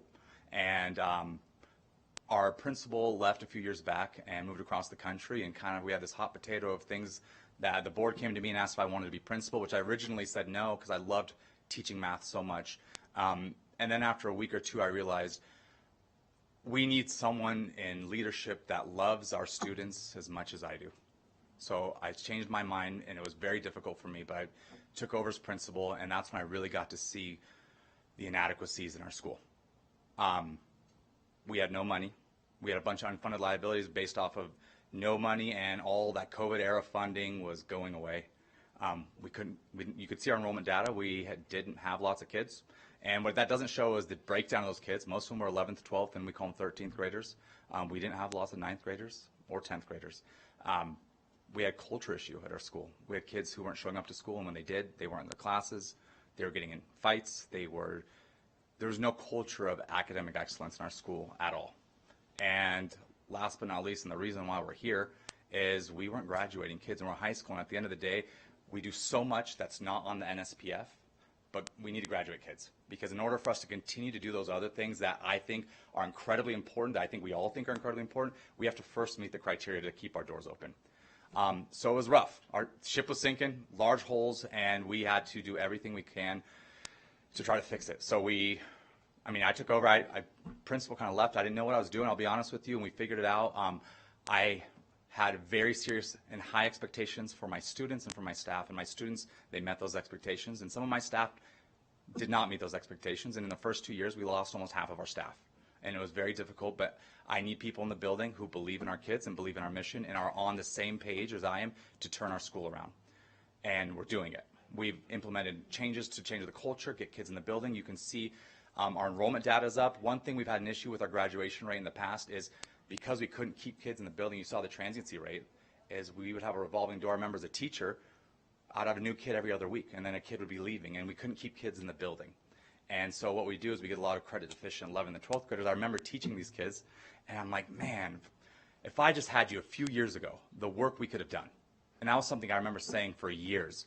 And as principal, I got to actually take that idea and test it out. So we went to middle schools. I said, I know the data. If a freshman at the end of 9th grade year is on track to graduate, there's a 98% chance they will graduate. So if they have 6 credits by the end of 9th grade year, there's a really good chance they're going to graduate. So instead of trying to keep chasing the issue of graduation, I'm like, let's get ahead of it. So we started going to 8th grade classes, schools, middle schools, and we talked with counselors in classes, and we said, hey, those kids that are great young people, but maybe need a new venue to really succeed, maybe have a bad relationship with education, have had past trauma that is shading some of the things that they do in school, we want those kids. So I know we said our demographic data changed a little bit, but it's the same kids. We saw that our amount of high-risk kids, some of the indicators why it's lower is because we've had those kids longer and longer, and they are no longer meeting those indicators of being credit deficient and chronically absent because they're at our school for years, and we fix those issues. We work on it. So that transiency rate, it's the same kids. I'm telling you, it is the exact same kids, and we've worked every single day to get them in the building. We started with 9th grade. We started a new leadership. I have not been principal long, but we started, and we see those 9th graders that we started a few years ago are now moving into our graduating class, and we see the data is working. The work we're doing has been effective, and I want you to know 2 stars was a 5-year goal. We're actually ahead of that goal, and I want you to also know 2 stars is not our end goal. That's just the beginning. Just like I tell my students, graduation is not the end of your journey. It's just the beginning. The same thing with being 2 stars. And with all of your support, the support of Melinda, Rochelle, Kendra, all of you guys, we can continue to help our community. Because I saw Superintendent Ernst came to a CSI meeting last year, and I really loved hearing you speak really to the same things I believe in education and about what Washoe County School District is about engaging families, building trust, creating an environment for students to feel a sense of belonging. That's what Encompass Academy does every single day. Our success is your success. We serve the same kids. So I really appreciate the opportunity to tell you a little bit about that. We've seen some of the data. Our graduation rates are going up. Data is one thing. Some of you have been in our school, and if you haven't, you're going to be in my school because you need to meet the incredible students we have in our building. But the culture we have in there speaks more to any data we can have here. I did share some documents with you about our most recent student climate survey data, which we had 2/3 of our students fill out. And I don't want to go through everything, but our students are more engaged. 90% of our students said, I feel like I am a part of this school, compared to 56% of other charter schools. And I don't want to say anything, this is just comparative. Every school has its unique needs and unique issues, but I do want to say this is something that increased 19 points year over year for us because it was a big thing. Our students need to feel welcome in our school. We have lots of kids who are bullied at other schools. We have kids who didn't feel like they had a teacher who cared about them at other schools, and we need to work to build that trust and change their scope on what education can be. 90% of our students said my teachers care about me, compared to 66% of the district. One thing, we have a very diverse student body. 92% of our students said that they feel that all cultures, backgrounds, races, and ethnicities get along at this school, which is a really proud thing that I love saying, that I think is very important to this board. And then really importantly, we talk about student voice. And Peyton, I'm so happy to see that you're here, because I hate, as a principal, I never have meetings with students or with parents without students involved, because adults make decisions about your future and our students' future without their voice. And I'm really happy that our board recognizes that and has you here. So that's something that I take very seriously. We are a small school, so we have the ability to really respect student voice. And I'm really happy, 86% of our students said that they feel that they are part of our school and that they help decide what should be made better at our school and the school's decisions. That's compared to 57% at other charter schools. I could go through, there's so many promising things in our student climate survey, because that's what's important. We got to work on what we got to work on. We have to do what adults need to do, but at the end of the day, we serve only our students. My mission, everything I do, is what can I do to help support my students? So I really am proud of these things. I'm happy to see the student voice here. There are a lot of things I could go over, but I'm not going to. You know about the demographic we serve. You know about our enrollment data. You know about our credit attainment has gone up. We went year over year from the 60s to the 70s to now we had 90% attendance, which is incredibly difficult. We're a Title I school and we're not a neighborhood school. So we don't have buses that pick you up on the corner and take you to school, or you can walk there. A lot of our kids have to get up at 5 in the morning to walk to a bus stop, to go to the transfer station on the 4th Street in downtown Reno, wait for the 16 line, get on the 16 line, get to the closest stop by our school, walk to school. And they do this throughout the year. And that's a commitment and evidence of the work that we're doing, that our staff is doing in the school to make it a place where students can succeed. The other thing I really want to bring up that wasn't brought up is our behavior data. Now, behavior is something we're always talking about. We have increased our population significantly. We've almost doubled from being in the 80s to now. This year we have over 160 students. And our suspension and major behavior issues have gone down year over year. We've implemented restorative practices and really we talk about SEL a lot. It lives in our culture, it lives in our school, and it lives in our classroom. And it shows, the data shows, we see students as human, as equals, as having real valid issues, and we talk to them as such, and it works. Our suspension data is way down. We've also looked at alternative ways to how we think about discipline. You know, there's a lot of people have this old-fashioned, antiquated view of what discipline is, and discipline should not be something that's punitive or for power at all. And I think we know that. I was really happy to meet with our President Smith and talking about philosophy and education. It's a breath of fresh air to hear leadership having similar ideas, because the future of education needs that. Our students cannot be under the same discipline models of the past. Our demographic of students we're serving is different, and kids are just different today. So I really appreciate that you guys have come in my building. You've given me the opportunity to talk. I could go on and on about how great our school is. We have a lot of work to still do. And I want to talk about this recharter. I will say there was some frustration because we just got approved in this calendar year for a recharter, and our metrics are great. You know we're going to be a 2-star school. We got out a CSI designation. We are doing everything right. But at the same time, I understand your hands may be tied.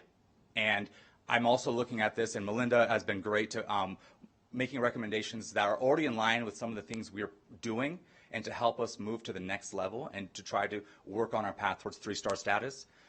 So I'm looking very forward to conducting more needs assessment, talking with families, seeing how we can address their needs, how we can provide a better school and a better education for their kids. So I really appreciate the recommendations, because I look forward to it, and I will do anything that I need to do to create a better environment for my school. That being said, I would love to answer any questions about any of our data, any of our students or school, or anything at all. Thank you so much, Principal Khan. You are pure wow. If this is what your students get when they come through the door, I know why they're traveling 2 hours. in the morning to get to your school. That was absolutely remarkable. Thank you so much for sharing the culture of your school and the success in the making for all the students. That was amazing. And you had Trustee Westlake in tears, which is always a good thing, 99% of the time. Vice President Mayberry, I see your light on. Yeah, if I may, can I address the speaker? Thank you. So, are you a Lakers fan? I am a big Lakers fan. Okay. Let me mark that. Lakers I hope fan. that does not affect the decision of the board. I would like to say that Jameer Gibbs and Dan Campbell might be the year. We've known each other a long time. Yeah. I also appreciate you reaching out to me a few weeks ago, and a few times I've been to your school, and as President Smith says, I want to echo her sentiments. You know, I know where your passion is, I know where your heart is, and I know this is frustrating because, you know, you'll be a two-star school, and I'm glad to hear you say that that's not the end goal. You know, I'd like to see you increase that even more. So I've asked a lot of questions to staff. Is there any exemption that we could make? Any give you more time because you're right on the threshold and we have to follow the law? I get it. I understand the frustration. But I'm confident that you'll do well going forward. So thank you. Thanks for all you do for our kids. And thank you, Trustee Mayberry.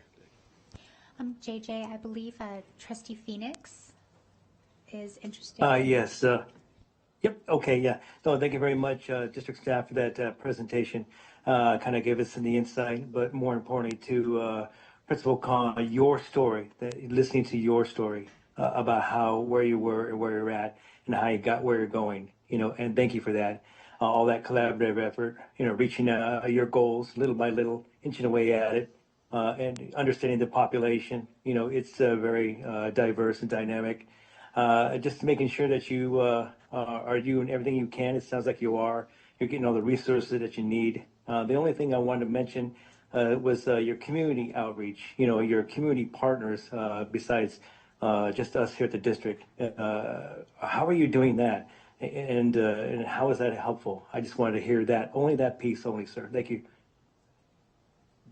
For community partnership with our stakeholders or with like other organizations that we partner with in the community? Yeah, other organizations trying to help you meet your needs is Absolutely. what I was looking at. Thank you, sir. So something I mentioned earlier when I took over, we had no money, and we only were being able to stay solvent based off of bailouts from whether it's the COVID era funding or different organizations or donors that helped us make ends meet.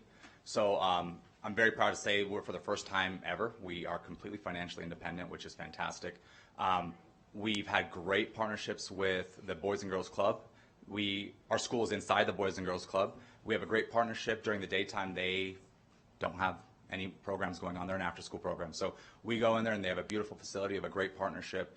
And Mike Worm and his crew have been absolutely critical to our success, and we could not be doing what we're doing today without their help and support. And they're an incredible organization in their own right. And the great thing is we serve the same exact kids. Our demographic of who we're trying to reach are the same type of kids. So that's our biggest community partner, and it's something we look forward to working with them for a very long time. And I mean, I can't say enough good things about the Boys and Girls Club and Mike Worm and his group that have been just completely critical in our success. I'll put one other plug in All right, there too. Oh, I'm sorry, Trustee Phoenix. No, just to say that thank you for identifying those community partners, and that maybe there's other partners out there you haven't yet, but I appreciate your energy and your vision and your commitment. Thank you. I'll also add on the community outreach, the dinners that you have with all of your students and their families. Yeah, I guess since I have the time, I'll tell you about this great. We talk about engaging with families and how we can actually do it. I mean, everyone wants to increase parent engagement. One thing in the past our schools try to do is have like data nights and these type of things. And something that we notice is no one is showing up. And I mean, some of the reason is, I mean, we would use it's an issue educators have. We like to use dense language. I don't know if it's to make us sound smarter, but we don't talk like normal folk. And it was an issue because no one wants to come to their kid's school and look dumb in front of their kid's principal or their kid's teacher. And so we just had no engagement. So what I wanted to do is let's remove anything about school. We're all in the business of building positive relationships, and what better way to do that than just have dinner together? So we just have dinner nights. We say bring the whole family, And what we started doing on top of that is I told all my staff, I'm like, I need you to bring your family too. Bring your mom, bring your dad, I bring my daughter, I bring my wife, I bring my own mom. And we sit down and we have dinner, and it really humanizes all of us, and it helps building that school culture that's so important to our school. And we do those every quarter, and it's been so successful where every single event we have, more than half of our students and their families show up.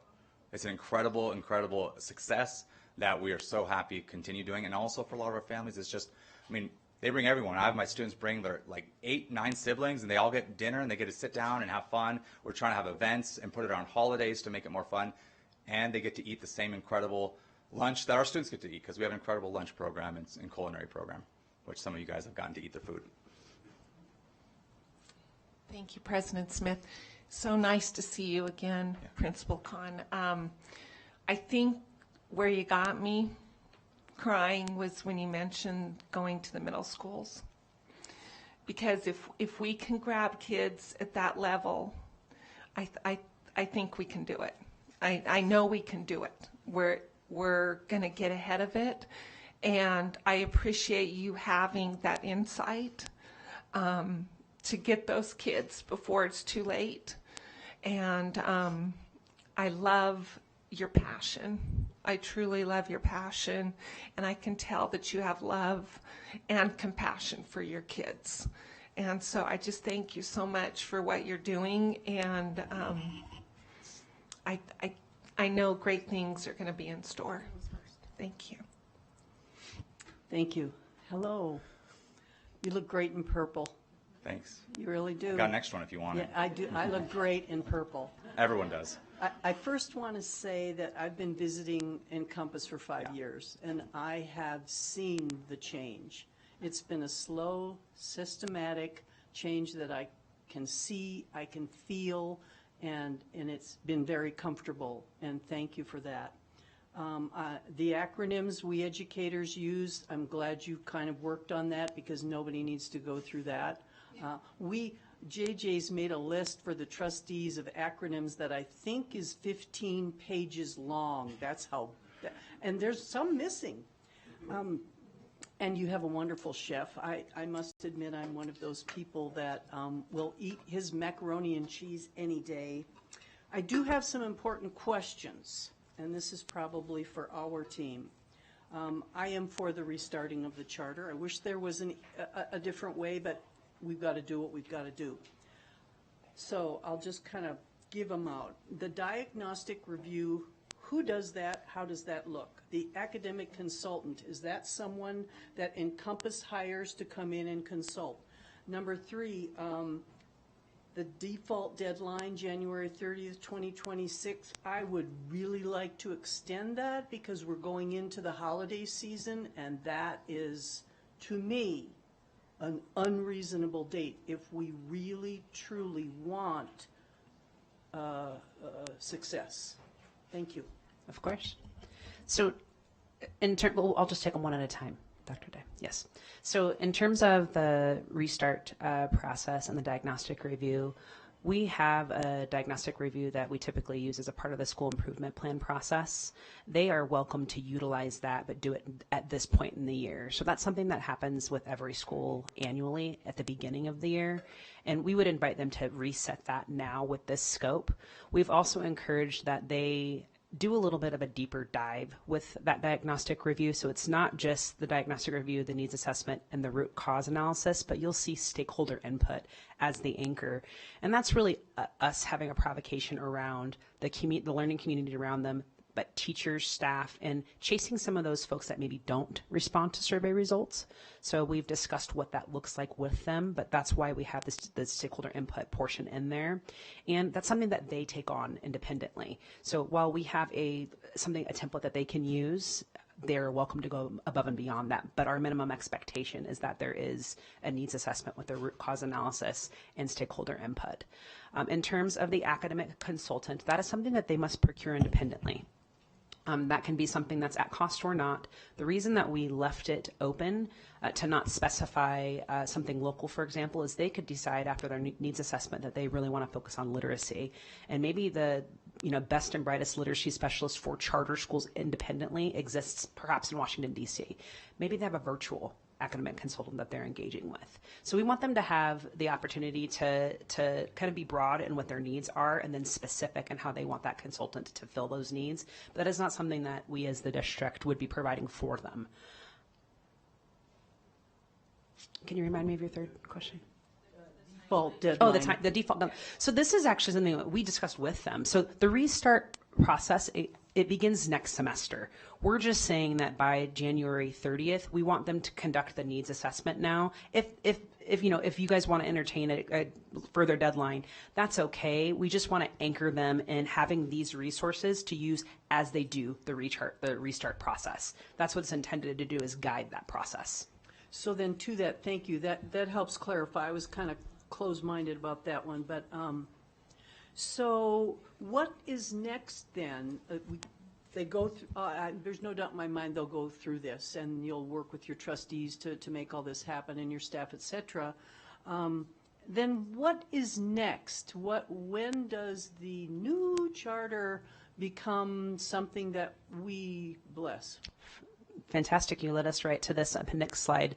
So right now the tentative deadline would be January 30th. Of course, this dais can move that deadline if you guys desire, but they would essentially meet the conditions by January 30th, and then they would get their application for restart to us by February 20th. And that's so that we have time to give them a thorough review. So the law requires that we give a thorough review, that we have an expedited process to give back to them. We would do that by March 20th. And then they would be preparing, using our feedback, to make any edits that they might have in March leading into April. And then they would return to this dais. Our target date would be April 28th, where they would come before this board and present their recharter contract. And you guys would be able to approve whether it's a yay or nay. And then they would be set to engage the next academic school year. And I'm sorry, I did not look at that slide. I appreciate it, but I'm glad I asked. Yeah, thank you, Madam President. And I appreciate Trustee Nicholas' question about the timing. I'm sorry. And I do just want to say on the deadline for the restart of the charter, part of the reason we set these deadlines is because we would need to have a new charter in place for the start of the next school year. And so we were looking at when your board meetings are before the next school year starts, and also so that families are aware and understand, and as long as it is all approved and they meet these conditions, they have that continuity. But if they don't meet these conditions, then they will know that they might need to start looking for another school. We don't anticipate that will happen, but under the law, they have to restart a new charter, and that needs to happen before the next school year. I hope I didn't take your paper. Nah, it's all right. All right. Thank you so much, Principal Khan and everyone. JJ, do we have any public comment on this item? I have no cards for this item. If I could just add one more thing, Yeah? based off, if you do any type of, there's 7 days to get out the communication to our families. I would ask if I could, because Thanksgiving is next week, and I want to also, that needs assessment and getting stakeholder input, I want to be able to also send that out at the same time, saying this is going out, the communication, and also this is what we got to do, and we're looking for families and parents that want to come and talk to us. So I want to be able to send that all out at the same time and have the highest response rate, and I think sending it out during Thanksgiving is not going to be the best route. So I'm asking if that can be switched to 14 days to allow me to send it out on the Monday or Tuesday after we come back from Thanksgiving. And that would be 14 calendar days? Yes, ma'am. Okay. We don't see a challenge with that extension if you were to choose to do that. Okay. We haven't gotten a motion, but I'll drop a hint that I would personally support that when we do get to making a motion, which could be as soon as right now for anyone that would like to.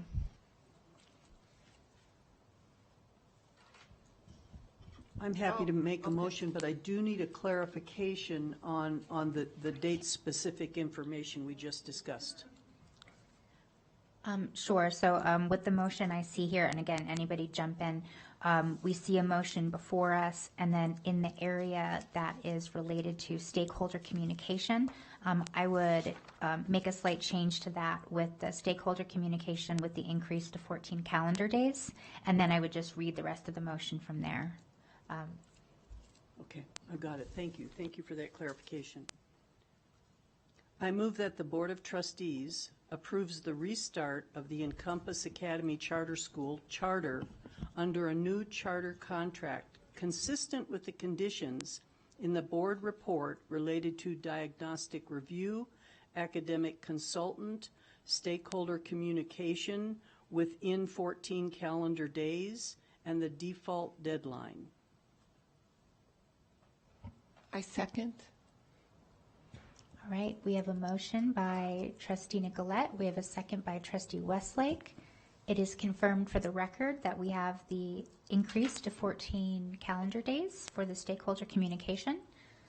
Seeing no other lights on, all those in favor, please say aye.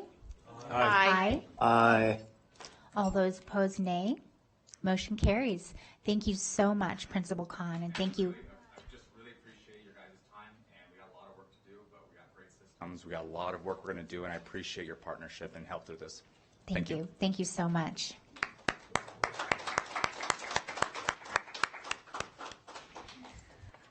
All right, team. That closes item 3.04, and now we will move on to item 3.05. This is the presentation, discussion, and possible action for the Board of Trustees to terminate the charter contract or restart under a new charter contract with possible required conditions for Sierra Nevada Academy Charter School, SNACS, pursuant to Nevada Revised Statutes 388A.300, following 3 consecutive years of one-star performance on the Nevada School Performance Framework. This is an item for possible action. We again have before us the same team that we have invited before us already, and we're joined by the Chief Executive Officer, Dr. Kimberly Regan, who will be presenting on behalf of SNACS, and we're also very pleased to welcome SNACS Board President Melinda Whitney. And for those, just so you know, after this item, we will be taking a break. All right. Thank you. Melinda Baker, Area Superintendent. And we are before you today regarding Sierra Nevada Academy Charter School, who has also earned 3 consecutive years of a 1-star rating. The same explanations that Deputy Chief Montalvo explained in our previous presentation apply to this particular scenario. So we are going to start with Dr. Davidson's review of their current performance data. Thank you, Laura Davidson, for the record. So we wanted to again start with just providing some context about who SNACS serves in their K-8. So as you can see up here, they last year had 251 students on count day, but served up to 277 students over the course of the year. Their transiency rate is about 20%, which is on par with the district elementary schools on the whole. Down below, you can see some of their demographics as well. They are also serving 100% students who qualify for free and reduced price lunch, compared to 72% of district elementary schools. And then they serve just a slightly lower proportion of special education students than other WCSD elementary schools, and same with EL students. But for high-risk students, so students who have at least 3 of those indicators indicating risk for poor academic performance, they do have a much higher rate of students who are at that high-risk level. And Dr. Davidson, since I offered this praise of Principal Khan, I also wanted to recognize Dr. Regan out there. Thank you so much. Okay, I was looking for where you were in the crowd. He was wearing all purple, so it was a little easier to see him. But I want to offer you the same praise. It is clear that you don't just say that you are open to every student. You actually serve every student, so thank you so much. Okay, so schools that are K through 8 or K through 12 are in a little bit of a unique situation with the Nevada School Performance Framework. They actually receive 2 separate star ratings, even though all of the grades are under the same building. So they are allowed to select which grade levels fall in the middle school level and which fall in the elementary school level. But for all of these indicators, you'll see that we split them out for elementary versus their middle school, even though they're all in the same building. For the purposes of NSPF, only one of their schools, the elementary school level, is the one that has received 3 consecutive years of 1-star rating. Their middle school has not reached that level. So the elementary and middle school performance frameworks look almost identical to each other with just a few differences. It's majority based on standardized tests. So in that first column, it's academic achievement. Those are proficiency rates on our 3 standardized tests, Smarter Balance, Science, but also the Nevada Alternative Assessment, and then they get double counted for grade 3 reading proficiency as well. Growth is the main driver of the elementary and middle school performance framework. That accounts for absolutely the majority of their star rating. So not whether students are on grade level, but whether they're making growth towards or staying above grade level. So that's what that middle indicator there is, the closing opportunity gaps. It's growth with students who are non-proficient. And then all of our levels have an English language growth measure and then a chronic absenteeism measure. Middle school framework very similar, except they have 2 additional measures for 8th grade core credit attainment and percentage of students with an academic learning plan in place, but are almost identical otherwise. So this is Snacks Elementary School. This is the one that has qualified for 3 1-star ratings consecutively under NRS. So you can see their performance back to 2016-17. I'll just point your direction over to the far right-hand column and the colors there. It's indicating that in about some of the measures they're improving and some of the measures they're on the decline, others are flat. The index score you can see has changed fairly dramatically since the pre-pandemic level of performance, where they're as high as a 3-star status, but the last 3 years is where they got their 1-star rating.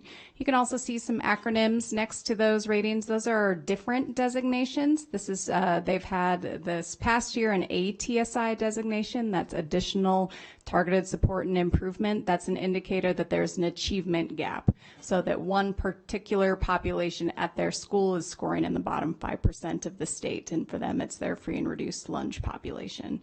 You can see for them that their enrollment has changed a little bit. Part of that is that they moved their 6th grade up to their middle school in 21-22, so that accounts for some of that enrollment change, but you can see in general their enrollment has declined.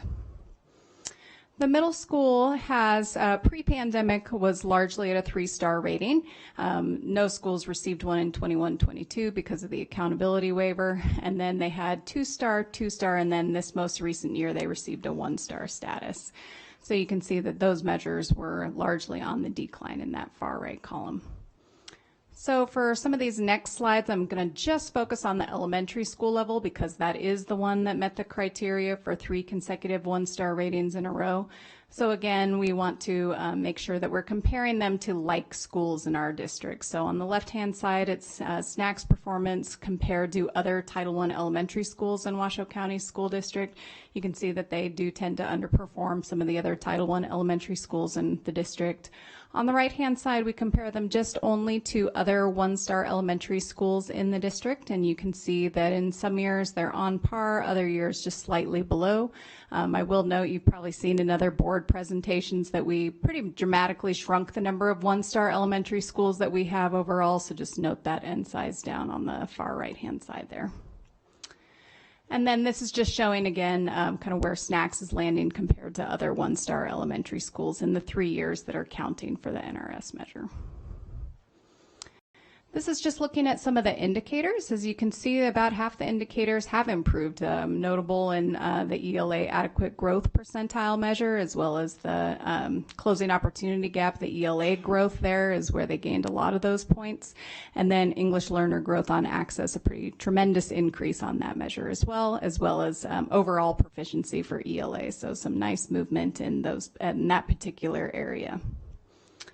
This is just looking at proficiency rates over time. Again, another comparison with other district Title I elementary schools and all district elementary schools. So you can see that, again, the proficiency rates are a little bit lower for ELA, math, and science as well.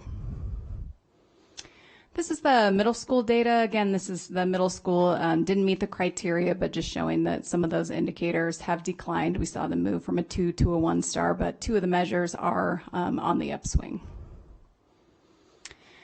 So as noted earlier, there is new language for exemptions that turn the shall into a may, and so we did check for those with SNAC's elementary school level. Again, that's the one that we're looking at tonight. And unfortunately, they did not meet either of the exemption criteria because of their overall index score didn't hit that 17, which is what's needed for at least the second one. So for factors for consideration, certainly there is some significant downward trending data, but not all of them. Not all of the indicators are on the downward trend, and some have in fact improved. And although there are some high quality alternatives available, we saw some of the Title I elementary school performance and the district elementary school performance as a whole. Termination could disrupt student learning, so it should be entered into very cautiously, of course. And with that, I'll turn it over to Area Superintendent Baker. Thank you, Dr. Davidson. We would recommend that the Board of Trustees also approve that Sierra Nevada Charter School pursue a new charter contract under a new charter. So a new charter contract, excuse me. And what is unique about this circumstance is that the governance body and administration at SNACS has actually been around for quite some time. They've been serving that learning community for several years.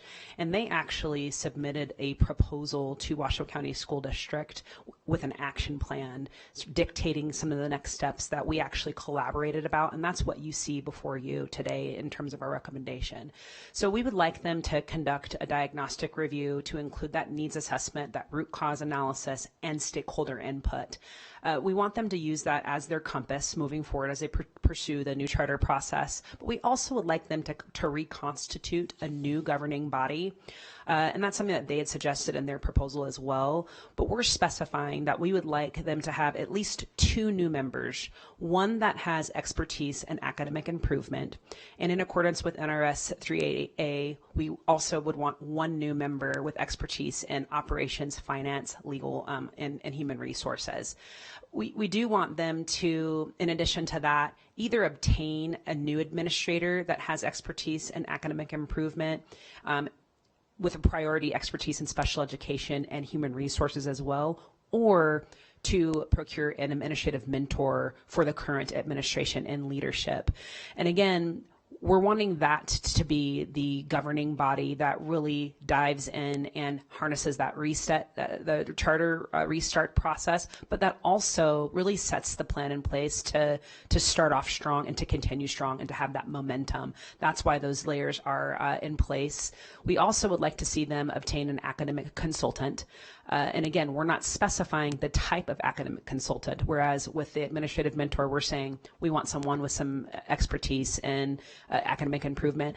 For the consultant, we really want them to use that needs assessment to dictate what type of expertise to bring on board, and to also inform them around what types of governance body members might round them out well and balance their next steps.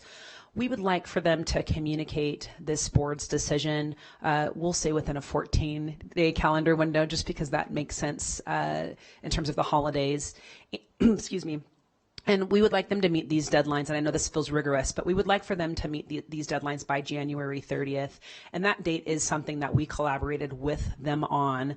And again, that's to stabilize that the restart process is happening under this new leadership with these new resources, so that the new charter that comes before you in April is very well refined and includes sort of the expertise that we're asking for here. So with that, I would love to welcome Dr. Reagan to the podium.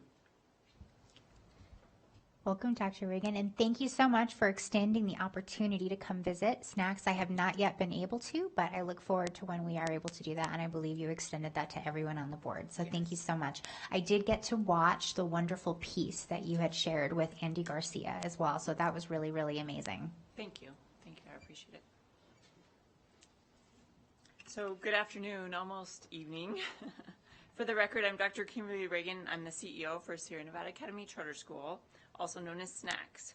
And then with me, I do have Melinda Whitney, who's the chair of our board and a 35-year veteran of Washoe County School District as a teacher, and she's in the back row back there. And then I also have Mark Gardberg with me, who is right behind me. And he's a school advisor for us, and I have additional staff members in the audience in case questions come up that they can help support answer. President Smith, trustees, and Superintendent Ernst and staff, thank you for providing us with a few minutes to discuss snacks today. We're trying to be brief in less than 10 minutes. We're following Autumn, Principal Khan, so we'll see. He is very charismatic, but I will say I'm not sure Trustee Mayberry, I'm Warriors fan. I don't know if that's more in your wheelhouse. Not Lakers, and I did see them play together, so. We want to start by emphasizing our appreciation to the Washoe County School District and the Charter School Monitoring Team, especially the Department of Curriculum and Instruction and the Office of School Accountability Team, as they've been very supportive in this process. And we want to put up front that we do concur with in agreement with the superintendent's recommendations and have worked very collaboratively with Area Superintendent Baker and her team. We've had great spirit of collaboration and already had discussions on what the deep dive in data looks like and where we can go and opportunities to improve from here. And so with that, we were very thankful for Trustee Nicolette to come out with 12 members of the curriculum and instruction team members at the same time. I will say Trustee Nicolette Dr. Dye has visited snacks several times over her terms. And we always love having her out, but this was the first time that the Curriculum and Instruction Department has been out to snacks since we've been in our new building. And so we were very honored to have 12 people take time out during their day to come and see us and not only see that video, which we started off with, but it gives you a 5-minute overview of what the school model is, but actually walk in classrooms and see what you see in the video in real time, and then get to talk to staff and students about what is actually happening at the school. And so we feel like that was very an extraordinary investment of time and very powerful for both the Washoe County School District team as well as us. And then, as you mentioned, President Smith, that I sent that 5-minute video, and I do invite everybody to please come out and see what we're doing at Snacks at any time. We would love to have you. At the site visit, we had very positive and helpful feedback, but we know we're here today because of some of the hard truths that were portrayed in the data. What you won't hear is excuses or complacency, but instead continuing dedication for the transformation work we embarked on beginning the 24-25 school year to address the NSPF star rating and academic progress that was noted. Just over a year ago, at the 2-year mark of having a lower NSPF rating, we conducted a deep dive analysis at that time of the qualitative and quantitative data and looked at national school research and made significant changes to the post-COVID NSPF star rating. And as one of my folks that I've learned from that I am going to be trying to consult with under the agreement if we are awarded the restart is A.J. Crabhill, and he's an American education reformist and has done a lot of work in the state of Nevada and worked with us under the Lion Executive Leadership Program, which I had the benefit of being a part of a few years ago. And one of his sayings is student outcomes don't change until adult behaviors change. And so we have taken a significant look at it. My staff back there can attest they're sick of me saying it because every problem they bring to me, I say, student outcomes don't change till adult behaviors change. What needs to change? And so it's really taken that mindset shift that we've had to look at what is happening from what students need and then what is happening with the adults in our school and how can we change that. And so my former position in leadership at the school, I am a founding member of the school. Going back to 1999, we started off in 2 churches, and we would set up classrooms because our building wasn't ready. And so we would set up classrooms on Sunday nights in the 2 churches and then take them down on Friday afternoons. And that was a community effort with our staff and our families. And so we really pioneered and paved the way for the charter movement. And we're very proud of that. And so along the way, as we grew and expanded into a different site, we had another leader who was in charge of academics and another leader who was in charge of discipline. And when we looked at the 2-year of star ratings, we knew, and the leader knew, that it was time for us to move into separate directions. And so at that time, I had formerly been working more on the budget, the finance, the accountability side, the goal setting, the big picture, marketing, PR, things like that. And that person was in charge of more of the daily operations instruction side. And so as we transitioned out in discussions with our board, we decided that I would take over the instructional role as well. And so in the beginning the 24-25 school year, I oversaw both. And then we had a veteran teacher who was on site who'd been there at Snacks for 14 years, so really knew the model, really embraced the model. And that person came on as our associate director to be more of a teacher coach and mentor and look at what is happening within the classroom and provide those supports necessary. And the person who was in charge of discipline also has left the school. And so we feel like under the leadership component of the school transformation, we've already started that work before we were required to by law, because we knew what needed to happen to transform the school. At the same time, as we knew this transition was occurring, I went into a staff meeting with the teachers, and I actually asked, and I shared this with Melinda, I asked the staff what the mission of the school was, and I got blank faces. And I asked staff what the model was, and I got blank faces. And so we knew this is a serious problem, that we're not going to get the student outcomes we want if we don't change these adult behaviors. And so we re-interviewed all of the staff and ended up with about 10% of our staff returning either by their decision, by laying out, these are the expectations moving forward, this is the direction we're going, get on the train or get off, your choice. And so some folks decided that it wasn't for them, that the accountability we were bringing to the table wasn't for them. And some folks decided that they wanted to stay. And then through the process, we talked about the pieces that would be there for everybody to be accountable to implement the mission and the model. And those folks were able to stay and even take on teacher leader roles within the school or leadership roles within the school. And so I know Principal Khan has an inspiring leadership story, so I made a note, share your leadership story. For me, I was also an at-risk student, and I have a story about my second grade teacher, and we were homeless at times, didn't have a place to live, in transition, living with grandparents, cousins, moving 1 year. I think I moved 7 schools in 1 year. And so extreme poverty, food stamps, similar kind of story. So I think it's interesting that charter school leaders serving at-risk kids come from at-risk backgrounds. But for me, my second grade teacher made all the difference in the world to me. We published books within the classroom. We actually had the choice model in the classroom that we have at Snacks today. And when I published my book, she would highlight it. She put it in the classroom library. She, read it to the class. I can still remember how it felt, what it looked like, the pictures that I had drawn inside of it. And she told me I was going to grow up and be an author someday. And I will tell you what, she was right. And so I actually wrote my memoir, which is called Unbroken Road to Freedom, Overcoming Abuse, Poverty, and Oppression, Finding Strength to Fight When Life Beats You Down.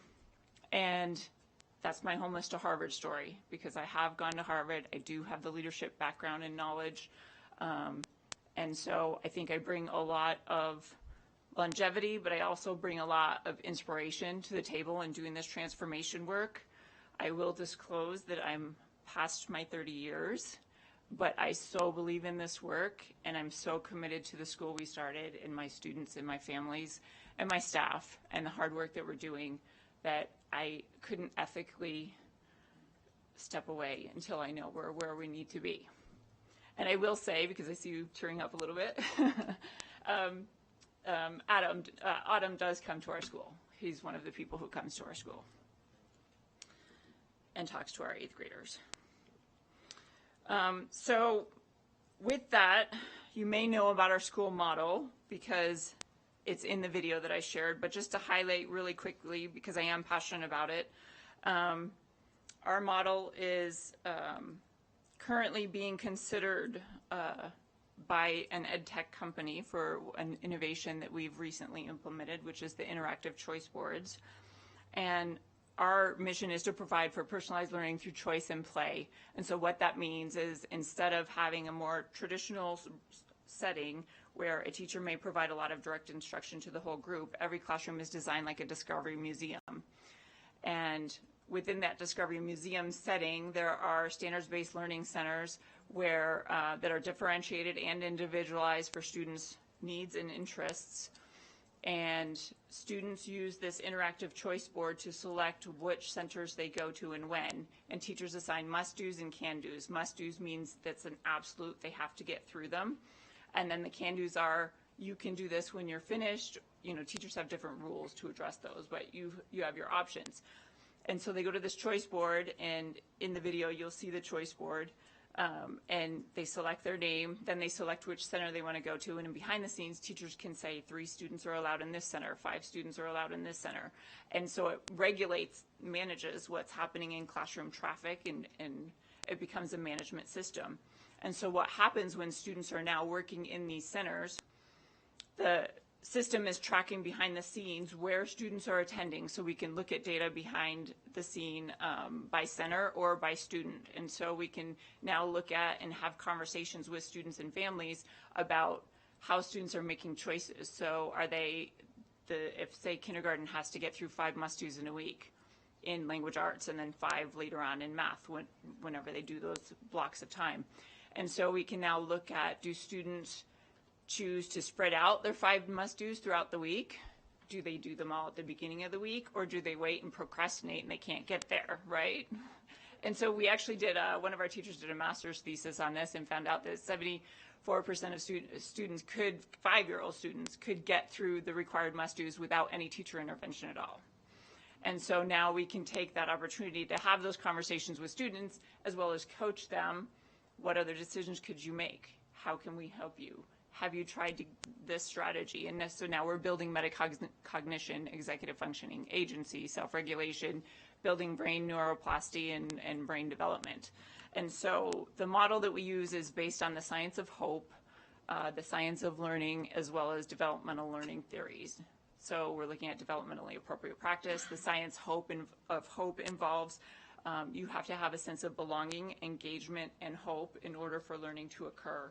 And so because we work with that high-risk population, we really have to ensure that we are meeting those needs of students and building those soft skills, non-cognitive skills, in order for students to truly learn. And I think that we've made a lot of progress in the past year.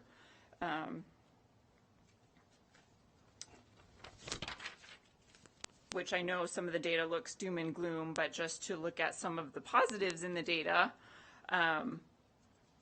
we have had some, as Autumn mentioned, we've had some shifts in changing our school culture and mindset, because not only implementing the school mission and model was important, but we also moved to focusing our efforts on changing school culture and climate and mindset, PBIS, social emotional learning, trauma-informed practices, restorative justice, family engagement, and decreasing discipline incidents. And so our suspensions from 23-24 with our leadership change and the practices that we were ensuring were in place, looking at student outcomes first, to 24-25 went from 109 suspensions to 25. That's a 77% decrease. That's not reflected on an NSPF because we don't have data like that on the NSPF. And so I just wanted to mention that, because that data point is actually less than the pre-COVID number in 2018-19 when we were a 3-star school. So our discipline issues this past year were less than when we were a 3-star school. So I think that's one point that shows we're on the progress to getting to where we need to be. And then our other efforts focused on specifically English language arts and English language learners. And so those were the main priorities outlined in our school improvement plan. I think they called it school performance plan last year, but those were the points that we focused on and put all of our energy there. And so if you know Tony Robbins, his saying that I love is, where focus goes, energy flows, right?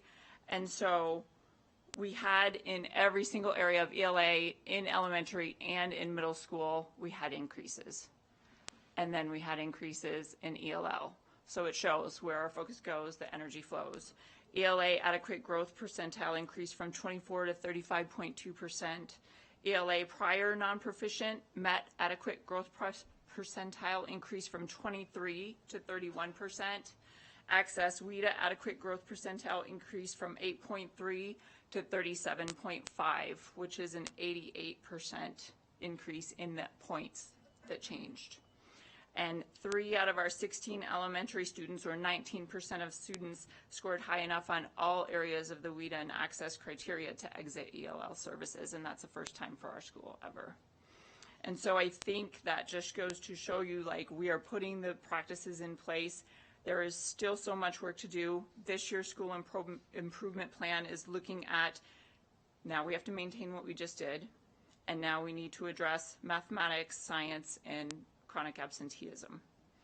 And I believe our team is well on the way to get there. And we are open to more suggestions. We're asking Area Superintendent Baker to give us any additional feedback, and we are looking at national consultants that can help us to get to where we need to be, because to me that's very exciting to be able to learn from the best, and we have this opportunity. We were able to collaborate on having this opportunity to learn and grow as a school and make sure that our students and families are still served. I do believe that the NSPF, while I believe that NSPF doesn't portray our full snack story, nor highlight all the areas of our growth, but I understand that the rating doesn't meet your expectations, the state expectations, or our standards, my personal standards for the school and the students. As noted by school district staff, national research supports that real school improvement and turnaround requires multi-year commitments to complex and persistent efforts, including high-quality instruction, high-intensity tutoring, extended learning time, and strategies to address student needs that will yield results with time. For those who don't know, SNACS is Nevada's oldest and first K-8 charter school. We began in 1999, as I mentioned, so that's 27 years being invested in the North Valley's community of Washoe County School District. We have alumni that are employed in tech companies, medical and engineering fields, electrician and construction trades, education. Some are actually working at SNACS, government, and Trustee Woodley, the Armed Forces, to name a few. We also have third-generation students attending SNACS, which makes me I call them my grand students. So I'm kind of dating myself there, but I think this is a true testament. This is the greatest gift we can get back from our school community, is to have students who grow up and have children bring their children back to attend our school because they enjoyed the experience that they had there, and it was impactful and made a difference in their lives. I won't pretend that the last few years have been easy. Post-COVID-19, SNACS was in transition, and before COVID, we were not Title I. Coming back from COVID, year 22-23, we became Title I and have 100% free and reduced lunch. And then, as noted, SNACS has 58% more high at-risk students than Washoe County School District elementary schools in general. And with that high at-risk population, we're working with students to really be able to come to school and embrace learning. And, we have some of the challenging students who come to school, and I have this group of boys at school, right, that come to school, and when they started, they were very rambunctious and wanting to fight the rules and not wanting to pay attention or test the waters or whatever it is. And we really have taught our staff to build those relationships. And I will say those are the first boys that, when we're setting up our Harvest Festival outside, they're the first ones to build the Harvest Festival booths when we're getting ready to go to our Barnes & Noble authors debut, because we do make every single one of our students become a published author so they can have the same experience that I had in second grade, and we've been doing that for 20 years. And every student publishes their book, and they don't get to see it when it's published. We do our internal Caldecott medals. We take it to Barnes & Noble and we do an author signing. They have a table. They sign in front of a photographer and all of their family and friends, and they get cheered on. And many of our students still have their books and love that. And I've had a few that are in high school or beyond that say, I am going to write that book someday. And so I think we are building that culture of literacy. And back to those boys, like they're the first ones to say, can I help set up? Can I come early? Can I, be part of this? Because they're just looking for opportunities to be part of the school. And so some of the things that I've talked about aren't reflected on the NSPF, but I'm confident that if we're given the opportunity to restart, that we are making gains, we're moving in the right direction, and we know it's a lot of work, and we know we'll do better. I think that the recommendation is reasonable, fair, and in the best interest of Washoe County School District and SNACS students and families. And we have collaborated with Area Superintendent Baker and just really appreciate her insight and advice, off the record advice, I guess, on what we need to do to get to where we need to be. With the recommendations, we've already begun our diagnostic review, done in deep dive assessments. We're looking at root cause analyses, and I've been up since 2 o'clock this morning because we found out yesterday I was presenting, so I'm like, what am I presenting on? I don't even know. But looking at the data, and finally, because we did try to do this before, but with the internet breach with the state, we weren't able to access the NSPF scores for all the other schools, and so we're actually looking at a deep dive at the area schools around us to look at which schools, because when we were here with you last year getting our charter, we were one of the highest ranked Title I schools in our area, and some of those schools have surpassed us now. And so we're like, wait, what are they doing? And so part of our deep dive that I talked about with Melinda is to go and see those schools and see if I can get some advice and some strategies from them as part of our diagnostic review. And then we're already talking to folks approaching a assistant superintendent in another Nevada district, and then several other prospects to see if they will join our board. And then with academic improvement mentors, we're really looking at, if I could get AJ Crabhill, I will. I don't know if he'll do it, but we are looking at, people who have experience with Title I schools and turnaround. That's, I think, our biggest need, and looking at our special populations, ELL, special education, to make sure that we're serving those special populations. As I mentioned, I come from an at-risk background, and I want to see every single one of our students get to Harvard like I did, and if that's their path and that's their choice. And so I thank you for all of your time, and I am here for any questions that I could answer, and I really appreciate your support. Thank you so much, Dr. Regan. That was incredible. And I think I speak for all of us. You need to invite us to that book signing event. Yes, so please send an email through Michelle or... Do we have the date? It's March. Do you remember? It's okay if you don't. It is in March. I know it's in March. Please send that along to us. Yes. Jennifer Caldwell handles all those engagements for us. I'm sure that Area Superintendent Baker and Rochelle will send that along, because I have a feeling that you're going to have an even bigger cheering squad coming from this board. Just also, so you mentioned it, and I'm so glad you did, that you are the oldest charter, and so we appreciate that very much. And thank you for sharing your personal story with your background, because I know that that can be hard, but I hear the empowerment in your voice from that, and so just really, really well done. Thank you so much.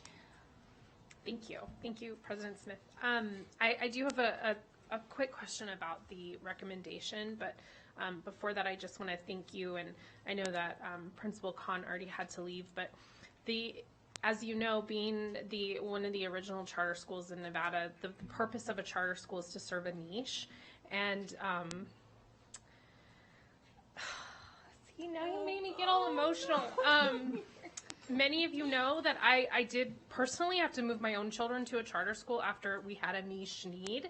And so I just want to thank you, and ditto what President Smith said, for serving that niche and and being committed to serving that niche. And I really, really appreciate that. So my question, however, is on the requirement for the governing body. So it does sound like you already have kind of an idea of at least one person, but filling board members is, as a director of a nonprofit and my other part of my life, it's not easy. And with the holidays coming up, I am a little concerned about that requirement being, need to be complete by January 30th. And I'm just wondering what the team's thoughts are on that and where they're at with that, because while it sounds like you've already done a lot of work on some of the other pieces, obtaining a new administration and or a mentor and the governing body piece feel like things that take a lot of time. I'm going to let you speak first because it was on your original proposal, and then I'll be happy to jump in. Yes. I mean, frankly, it's my worst nightmare. I mean, it is hard. Same. Because you're We asking can have people to coffee be about that committed. another time. Yes, Right. it's incredibly You're asking difficult. people to be committed, and it's a serious commitment. And Yes. so, I mean, I commend all of you because you're here every week doing this and all the work in between. And so our conversation was that we have 5 existing board members now, and 2 of them have expressed interest, and Melinda in the back being one of them. She's been with the school for 20 years, and another one of our board members is a parent and consultant for us for special ed, and then later joined the board. So she's been with us for 27 years.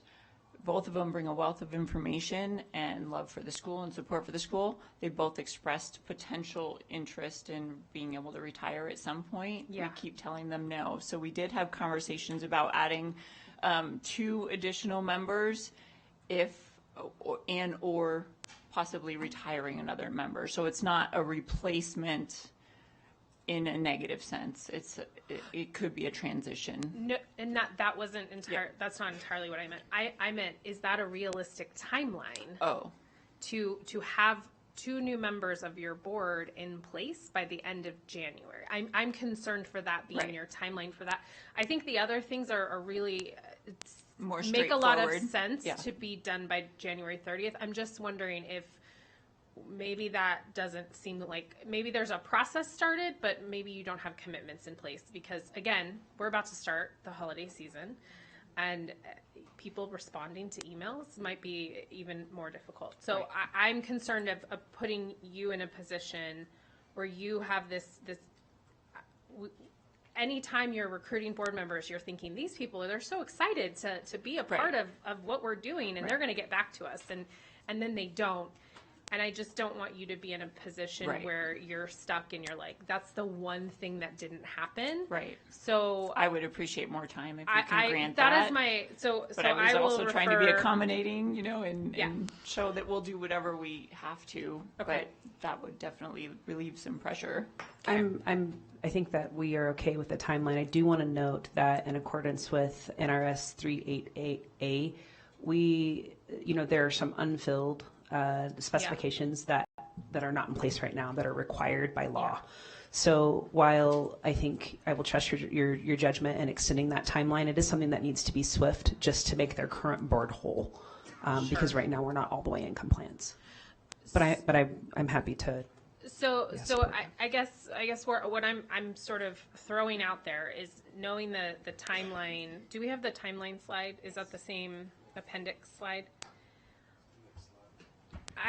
I'm wondering if by January 30th that there's some evidence that process has started, and some like physical reach out evidence of starting that process, but then that we have some commitments by the time that they come before the board again. I'm wondering if and I'm just throwing it out there to see if that's something that people feel comfortable with, because I'm with you that they have to be following the NRS. That's important, but it's a process to find the right people who are going to commit. How does February 20th sound? I mean, May I? Yes. Yeah, absolutely. I'm hesitant on this. Thank you. I want to say that I understand, and that's why I asked for some additional time for Encompass. So I cannot support this because This is an equality factor for me, and we've been told that there's law behind it, Right. and I get it. And we had to decline for a request I had for Encompass that I thought made sense, and I think this makes sense, but I think we need to equalize this. They and in fairness, they did not have this requirement in Encompass, but I But see what they you're saying had- in general. Can I just, as a discussion Yeah. point, they have to find other things that could be equally difficult. Okay, fair.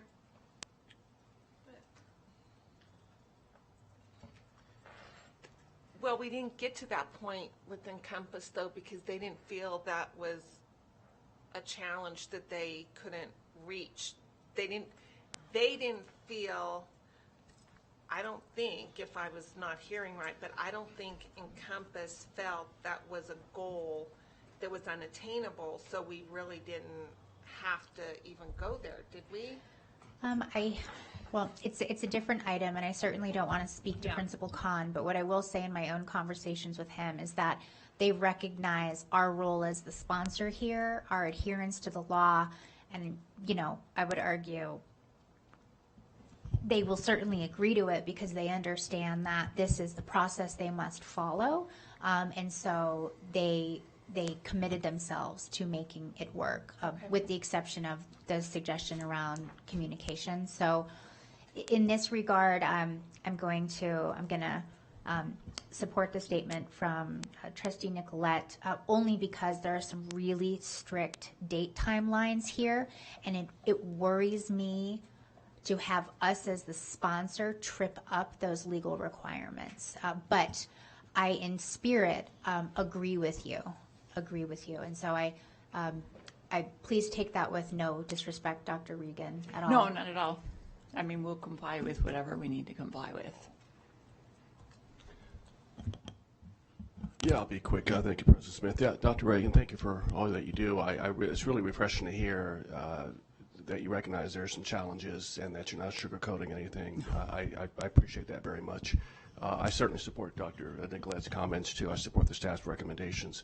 The only question I have for you, given that earlier you acknowledged that you have your 30 years, hopefully you'll stick around a little bit longer. Do you have any succession plan for your replacement should that we continue to be successful with snacks? Thank you.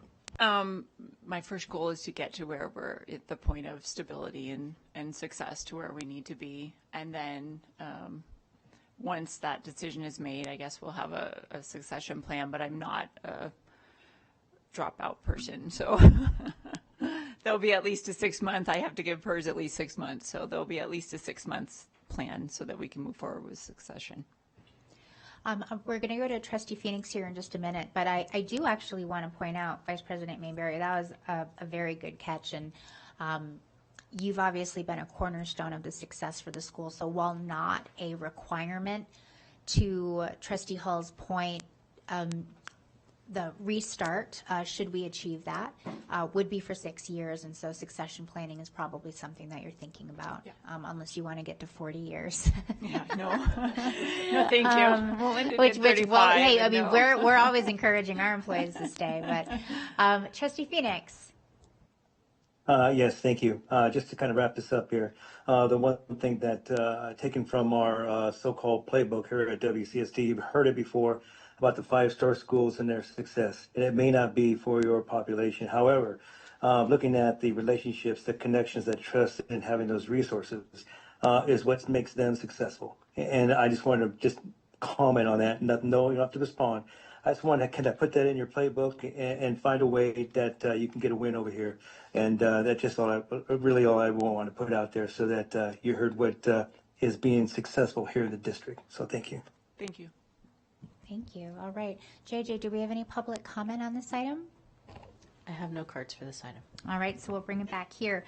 So Dr. Regan, I will ask what we did extend with the upcoming Thanksgiving holiday. We did extend to Encompass an extension up to 14 days with relation exclusively to the stakeholder communication piece. Is that an extension you are interested in as well?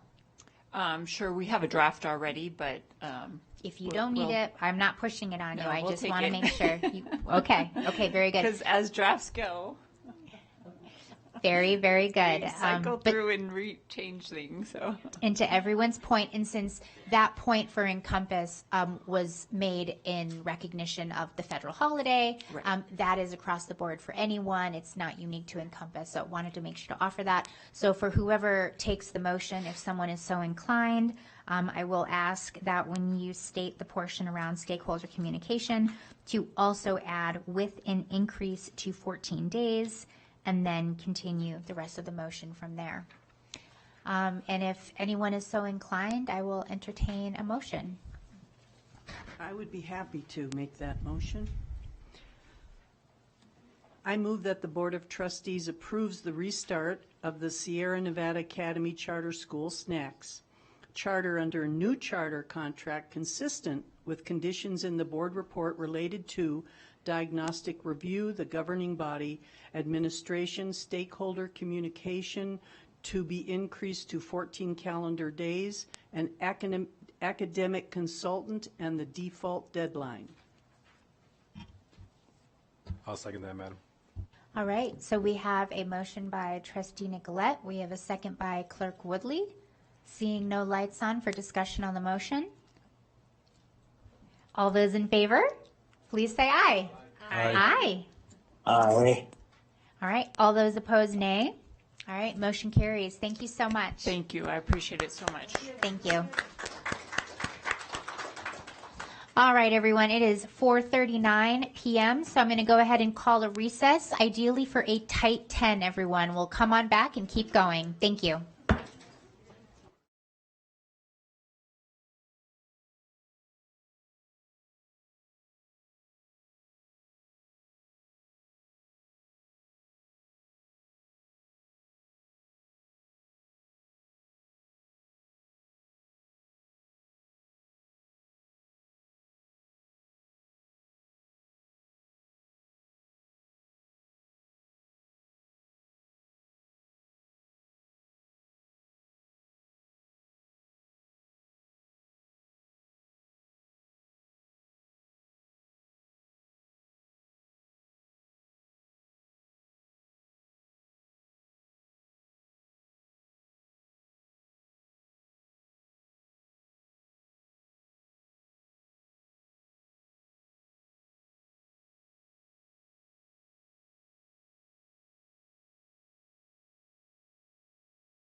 yet, but just wanted to check. Trustee Phoenix, do we have you? Yes, ma'am. All right, all right. Okay, everyone. Let's start making our way back in because I'm going to hit this gavel. And we're going to keep on keeping on.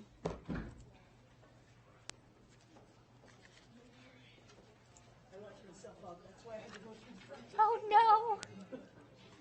All right, all right.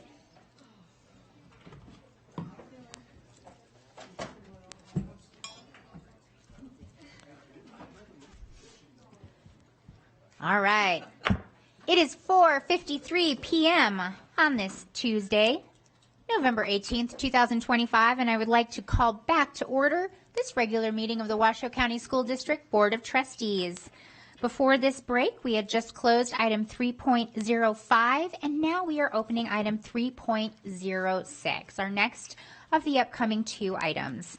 This is the presentation and possible action to provide preliminary approval for the proposed revision of Board Policy 7100, naming of schools and other district facilities, to remove unnecessary verbiage, provide clarity, and ensure consistency in formatting and initiation of the 13-day public review and comment period.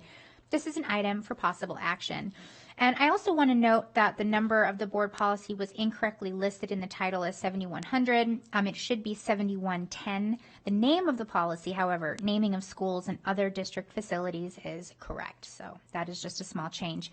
We have with us here our Chief Communications and Public Relations Officer, Michelle Anderson, and our Chief Operations Officer, Adam Searcy. Welcome. Thank you, President Smith.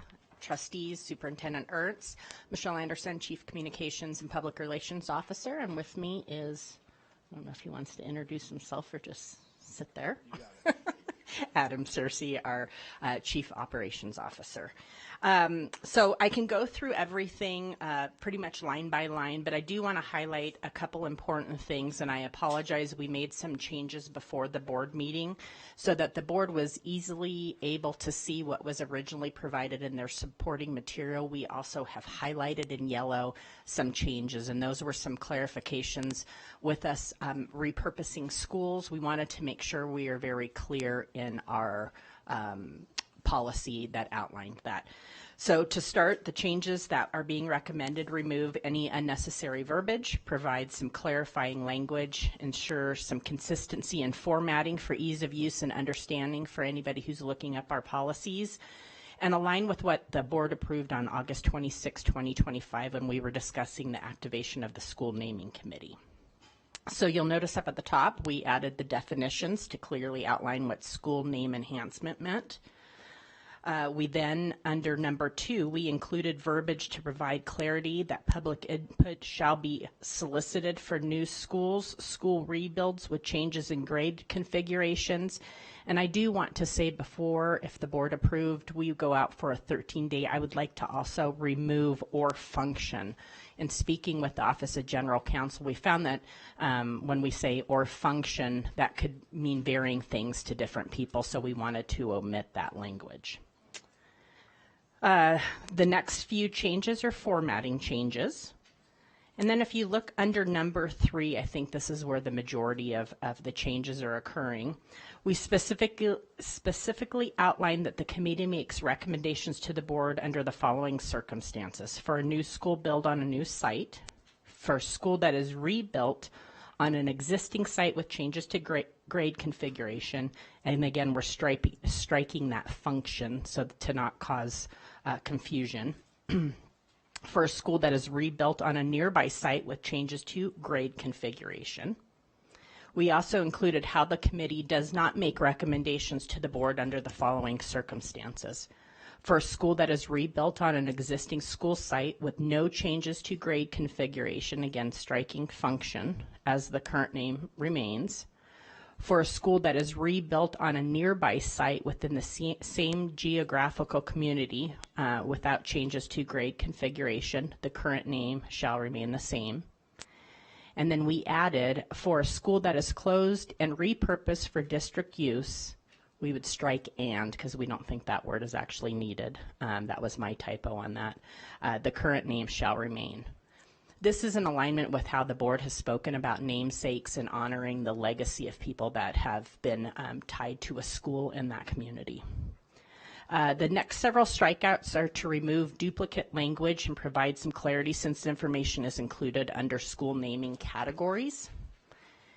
And on page 4, you'll notice we added the lowercase e, as we felt this was important to help with the process. And it's the school naming committee may adopt a list of previous considered names to be automatically considered as semifinalists for future schools. Because we felt, again, that helps honor some legacy and that could be provided for public input. That concludes the recommendations, but happy to answer any questions. Thank you so much. I think you've done a really great job with this, and I want to say thank you very, very much. I know that this was one of the things that Trustee Hull and I had brought forward. I like the policy just the way that it is. I support it. Here's a question, though. So we know that the schools that may discontinue in their original function with the consolidations that we're contemplating, we may not know the destiny of those sites for a while. So in a situation where a school that is no longer continuing on in its original purpose, we don't know if it'll stay within the district in an educational use or a district use, or if it may become something that we work on with a partnership in the community. When we know what happens with that school, this board, under this policy, would be able to then say, okay, this name, this namesake in particular, this building is no longer going to continue on within service to the district. This board or anyone on the board would then be able to make a recommendation or take a vote, put it on the agenda to continue that name at another school, either with a similar grade configuration or a connection to the community, so that name can actually live on. And I think that fits directly within this policy the way you already have it written. I just wanted to make sure that my understanding is correct, because it says that the Board of Trustees makes the decision on any parts of a school. That is correct. And then that also, I think on page 4, I think it specifically addresses that, where we say the naming committee may adopt a list of previously considered names. So I think that coincides with that as well. But yes, it would come to the board for those approvals. Perfect. Okay. So what I love about that is because my concern has always been protecting the namesake and the community. A board before us, a community before us, very lovingly chose a name. And I'm not saying geographical names don't matter, because they certainly do, but a name of a person is really a legacy. And I really appreciate this with the board policy, and I'll ask that when the naming committee does stand up, in the instructions that the liaison that the team gives to the community members, that they know that the board will have that opportunity, once we know the destiny of those school sites, to carry those names forward somewhere else. Because what I want to avoid is it turning into whose name, and it could become a battle of legacies, and I really don't want that. At least I'm just speaking for myself. For example, with the new elementary school being built in the Smithridge area, it is my hope, that's going to be a school in my district, that the community chooses a name that they want for this school, and it not turn into a battle of legacies with names, because this board will do its work to protect those legacies in future decisions. And just so that they know that, and then hopefully we can eliminate or neutralize any of those arguments about it should just be named for this person or that person, and that would be incredibly difficult. But I believe that this policy meets that needs, and that's just my one ask, that that committee understand that we will do that work at a later time. So do we feel good on that? Absolutely. I'm the chief that represents the naming committee, even though this policy doesn't fall underneath my purview. It's under the superintendent's office, but I work as that liaison. I will make sure that is very clear to the committee when we assemble them. And just for everybody's knowledge, we will be looking at that after the holidays. Trying to recruit for committee members right now would be difficult, and we want to make sure that's aligned in the spring. And I will be working with, obviously, Mr. Searcy and his team so that we can be aligned with zoning. I just thank you so much. I know when this first came up, There were obviously many valid perspectives, but I really appreciate that you dig deep. You heard what we were asking for, or certainly what I was asking for, and delivered these revisions. So thank you very much. Seeing no other lights on, JJ, do we have any public comment on this item? I have no cards for this item. All right, then I'll bring it back to this board.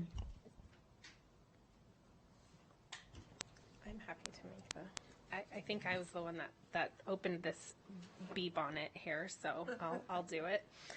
Thank you for this incredible work. I know how much went into this. A lot of conversations, and I think I think this really landed on where we need to be to ensure that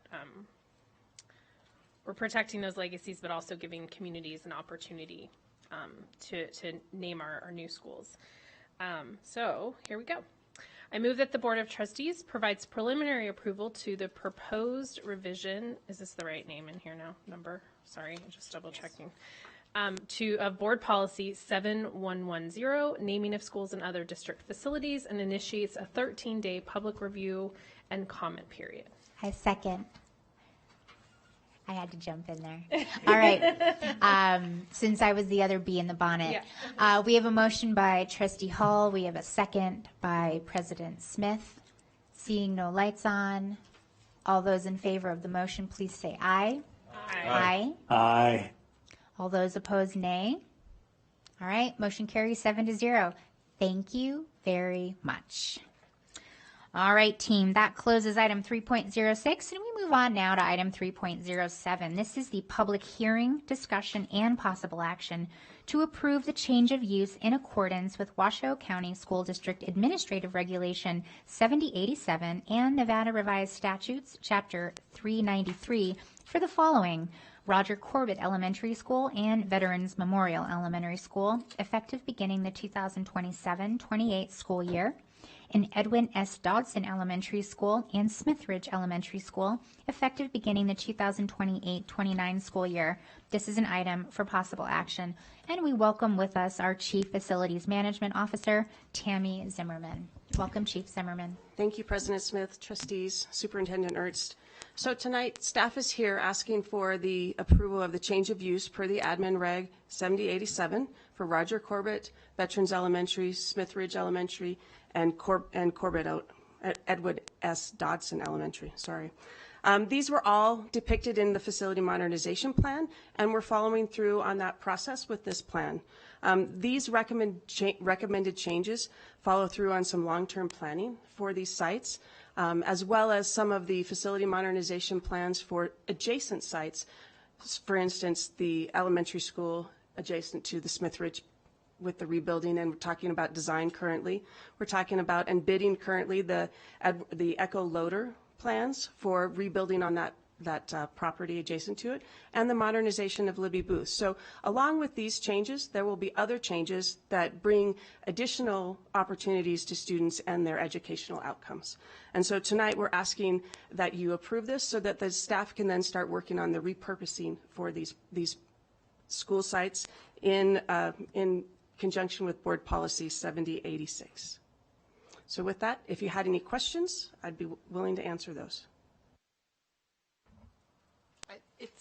Thank you, President Smith, Chief Zimmerman. It's not necessarily a question. I guess it's a comment. In the repurposing, well, first of all, I know there's been some angst in the community that some of these schools weren't set for closure until like 2039, way off in the future. And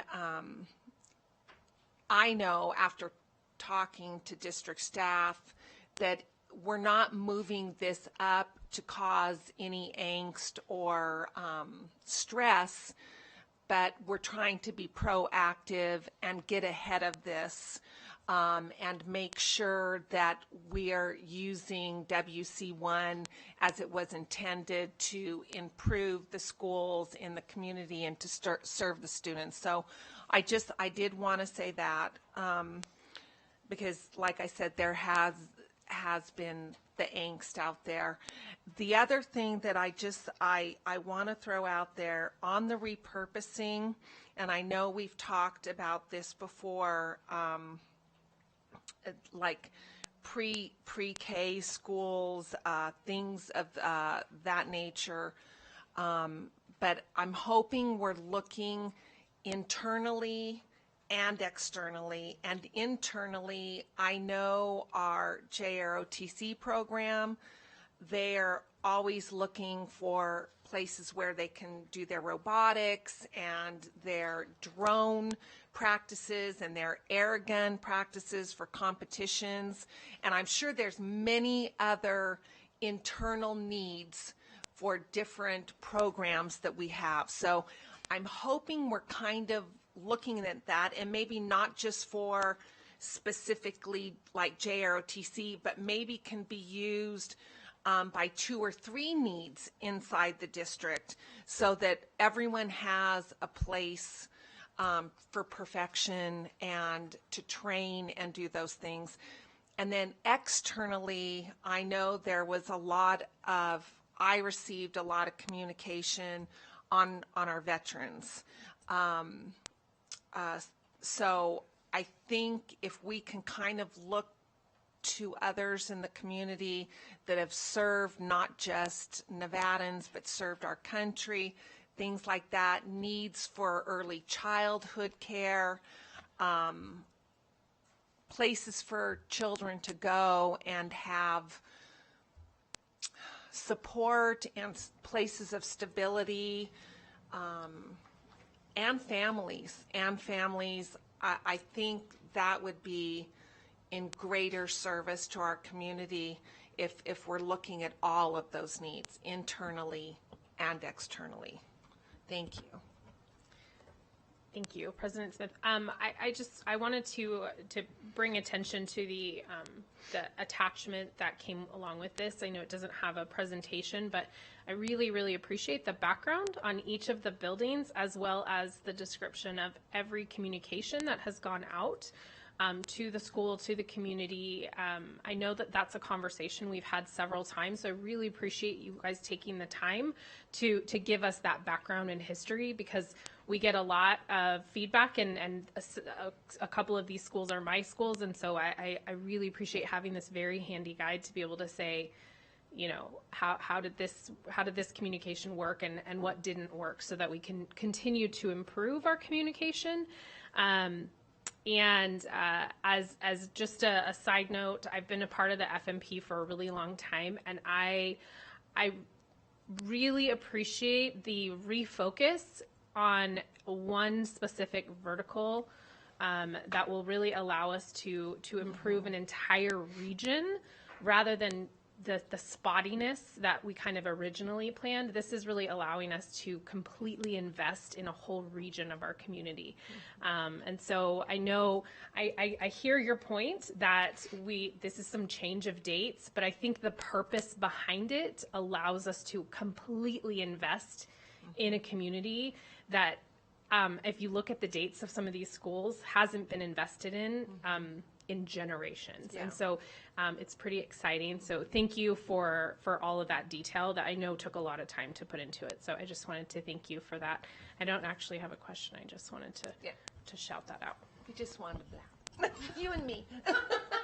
Thank you so much for that. I appreciate all those comments. Also, Veterans Elementary School is within District D. I share it with Dr. Dye, and I know that the staff is already taking to heart a lot of the community feedback we're hearing about the representation to the armed forces. So, I do, yes, thank you. I do have a question. Please remind me, the last meeting we voted to hire a company to help us with exactly what my trustee Colleen Westlake was talking about. What's their name? Correct. We hired On Strategy. Thank you. And have they already begun? They've already begun. They've had meetings with us and staff, and we will continue to have meetings and then meet with the board and have those iterative processes that we talked about. Thank you. Thank you for that reminder. All right. Joji, do we have any public comment on this item? Joseph Pizar. Welcome, Principal Pizar. It's very good to see you. I know you're going to introduce yourself, but the proud principal of Roger Corbett Elementary School. Well, thanks for having me. I'm here to voice my personal views regarding the proposal to close Corbett Elementary and repurpose the building and rezone the area. And so I work, as you know, as the principal of Corbett Elementary, and it's truly an honor and a privilege. It's the sort of school that immediately gets into your heart, so I'm in my second year there. But I've worked in the broader area a bit longer, about 6 years. First as the assistant principal at Libby Booth, which is part of the proposal, and then as the principal. Life took me to the East Coast, but I found my way back. Yay. And I'm glad to be back. But I want you to know when I came back, I targeted Corbett. I wanted Corbett Elementary, and it was already in the zeitgeist that this may be part of the plan. And so knowing that, I'll be just absolutely honest. In my perfect world, we'd be erecting a brand new Corbett Elementary in the adjacent field, but we don't own that land. It's a joint use agreement with the city of Reno. Sometimes the hard thing, or the right thing, is the hard thing.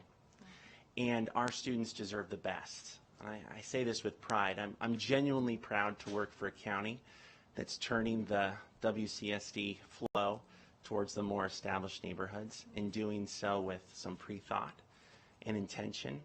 Rezoning students who have experienced a lot of change in their life is a big impact, changing schools on them. That's why we have the McKinney-Vento Act. That's why we have the similar protections for students in the foster care system. So I'm here to say, as much as it pains me to think of Roger Corbett ending, you know, those emotions are very real. And I'm not going to pretend that they don't exist. I know this is right. I know it's the right move for our students to get the zoning right the first time, to invest in the area more broadly with a comprehensive plan. And so my main message today is we're on the upswing at Corbett. Yes, our star rating took a hit last year, but if I could brag on our team, we cut absenteeism, chronic absenteeism, by a lot. We're trending more than 10% lower than we were this time last year. And the average student at Corbett actually grew 0.4 more years in reading. So what happened? Well, we took a hit in 4th, 5th grade growth in a very particular way that I am now very focused on. I'm learning how everything works. So you can expect some results from Corbett this year. And that's my final point here in the last few seconds, is what we're building at Corbett with teacher clarity, building thinking classrooms, all the striving that we're doing. I'm committed that the final chapter in this storied place, if it is to be next year, will be its best. And the best instruction that you'll see at Corbett will likely be not the final day, let's be honest, but the day before the final day of that final year. And so thanks for making the hard choices for our students. Thank you so much, Principal Pizarro. We really appreciate that. Very, very proud of the work you're doing, too. The board received emails from Pamela Baker and Pablo Nava-Duran related to this item. All right, Vice President Mayberry. I'm ready to entertain a motion, if you are. All right. Board of Trustees approves a change of use in accordance with Administrative Regulation 7087 and Nevada Revised Statutes, Chapter 393. For the following: Roger Corbett Elementary School and Veterans Memorial Elementary School, effective beginning the 2027-28 school year, and Edwin S. Dodson Elementary School and Smith Ridge Elementary School, effective beginning the 2028-29 school year. Second, Madam Chair. All right, we have a motion by Vice President Mayberry. We have a second by Clerk Woodley. Seeing no lights on or hands up from Trustee Phoenix, all those in favor, please say aye. Aye. Aye. Aye. All those opposed, nay. All right, motion carries 7-0. Thank you so much, Chief Zimmerman, and thank you so much, team. That closes item 3.07 and section 3 in its entirety, and brings us now to section 4, our reports. Starting with item 4.01, our student representatives report. Peyton, thank you so much for being here today, and what do you have for us? Of course, thank you for having me. I just want to discuss some of the things we talked about at our last meeting.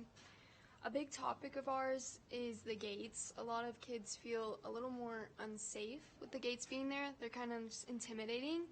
So a big solution that we're thinking of is trying to explain and elaborate to the kids that these gates are a good thing and make them understand what's happening, and also bring more of like a tradition. We're thinking of having like seniors either like leave like a lock, like a cute decorated lock, or like like some decorations. Yeah, so that's with the gates. And then we're also discussing dual enrollment classes and how we want more around the district for our schools. And then to add on to that, there's a big concern with like the dual credit classes ending before the other classes are. And we're trying to come up with some solutions that maybe there can be like a part of the curriculum, just like work-focused things to do for the children once they're done with those dual credits. We were thinking for like the upperclassmen, if they want to go to college, they can focus on like scholarships and essays and everything that aligns with college. And if they want to go to like trade schools, do the things they need to do there. But for the lower classmen, we're just thinking maybe they just start looking into what they want to do. And that's all I have. Thank you.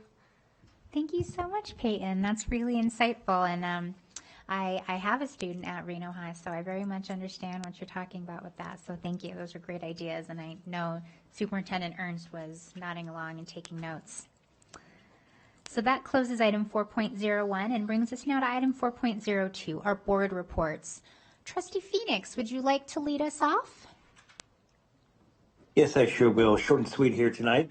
This last time I've been to the Office of Academics, met with Donna and Gotti, and it provided me a good overview to help me understand what things are happening in the classroom, teacher clarity, and a whole bunch of other stuff. So it was good to speak with him. So I have a good foundation as I move forward. I did go to Nancy Gumbs Elementary School, met with Principal Nikki Capovilla, and who has been there for about 7 years. And then on this day, the power went out. And it was kind of nice to see where they struggled a little bit, but they continued to march on with their day. But a lot goes into it. Just to put it out there, safety is number one for them, and escorting students and cold lunches, no phone, no intercom, no Wi-Fi, and the old-fashioned radios, just the way that they went about business, and that analog system that they have in place. So this is not the first time, but it happened to the community.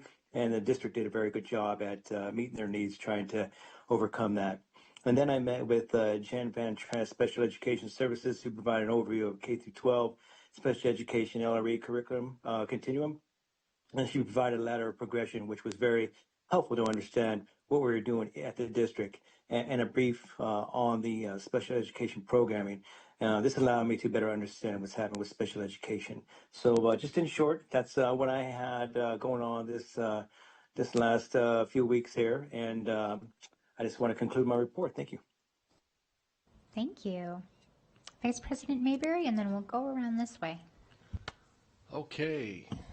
This is going to be a real challenge. I'm going to challenge all of you to see if you can keep your board report shorter than mine. My school visits include the Inspire and Compass Academy as well. I appreciate Principal Khan's opportunity to have me out. I also had a chance to visit Shaw Middle School and Kate Smith Elementary. We talked a lot about charters today, two important charters. So speaking of charters, I had an opportunity to attend the 25th anniversary of the Corel Academy with Trustee Woodley, Trustee Westlake, and Trustee Nicolette were there. So it's been a good 2 weeks. Thank you. That's 23, 22 seconds.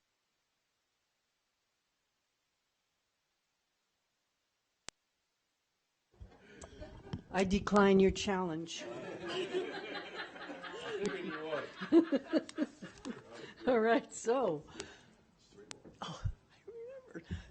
I had the most fun marching with Reno High School and their JROTC program, and there you can see their color guard. And I have to say that all of the JROTC programs, we can be so very proud of them. They had a lot of fun. And when it came to marching, they were just professional and they were proud, and it was just wonderful. And there I am giving flags to the little kids. That was the best part. It really was. And I made the little ones promise. Of course, they all wanted the big flags. And I said, you got to make me a promise you're not going to use these as swords. I'm pretty sure they didn't keep that promise because I saw some later. And then I want to say that the JROT Silver State Brigade, the entirety of the JROTC, they were just stunning. I show this just for fun. This is the drive on Village Parkway when I was going to visit Inskeep and Cold Springs Middle School, Inskeep Elementary School, and I just had to stop in the middle of the street. But you can see there was no one coming, at least toward me. That it was just stunning, and so I just had to stop. And you can leave that up while I speak as a distraction. The Reno Huskies Color Guard also presented at SWOPE at the Hall of Heroes event. That was absolutely wonderful. I attended the student-led Veterans Luncheon celebration at Marcy Hers. Those students were they were so organized. I want to share a few highlights, and I have some goodies that I'll leave in this basket about my continuing keeping our kids safe routes to schools. And this is news that we can use. Between the City of Sparks, City of Reno, and Washoe County, and our own Washoe County School District, these agencies have coordinated to make several things happen, and notice these changes. That 30 minutes before the first bell, you'll see the flashing lights, and then they will stop for the rest of the day until 30 minutes before the end of school and 30 minutes after school has ended. So you will notice a change in the flashing lights. To that, I want to say, don't think that it's okay to change your habits. Please be safe in our schools. I also want to say that I've been doing some research on AI because I'm really trying to get my mind around how we move forward. I have a handout for each one of my trustees, and I want to tell the community to please go on the DOV Nevada Gov, Office of Teaching and Learning, and pull up their Nevada's Stellar Pathway. 54 pages of what Nevada is doing to help our schools and this AI technology. Thank you.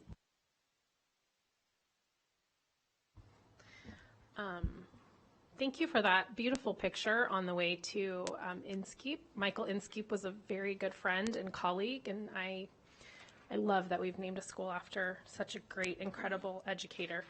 I actually remembered to send my pictures to JJ today, so I'll share.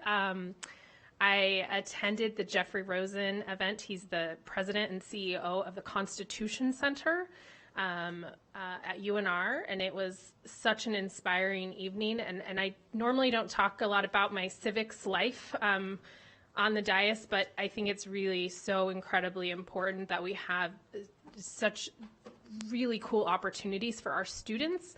We had a lot of students attend that evening, and it was a really cool event. So I just wanted to share that. I also got to attend the AFP, which is the Association of Fundraising Professionals luncheon, and lo and behold, the outstanding youth philanthropists were Washoe County students. For the last 2 decades, there's been a high school circle of giving. And the Community Foundation of Northern Nevada provides them with funding, and they get to choose which philanthropies that they put money towards. And they were honored with that. Incredible honor, and what a great learning opportunity for our students to have this experience. So I just wanted to shout them out. A few of us attended the Boosted Diplomas fundraiser, and I don't think I sent you guys these pictures, so I'll get those to you. Sorry about that. We had a great evening, and I got to see my former boss from the Department of Ed, who also was the former director of the Northwest Regional Professional Development, Dave Brenkamp, so had to snap a picture with him. That's a really incredible organization that's working with foster kids in our area. And doing mentoring and tutoring with them, and their graduation rate for the students they work with is pretty unreal. So typically foster kids graduate at a rate of somewhere in the 40% range, And the students that they are directly working with are graduating in the 80 to 90% range. And so it's a really incredible organization. So thanks to Boosted Diplomas for inviting the board.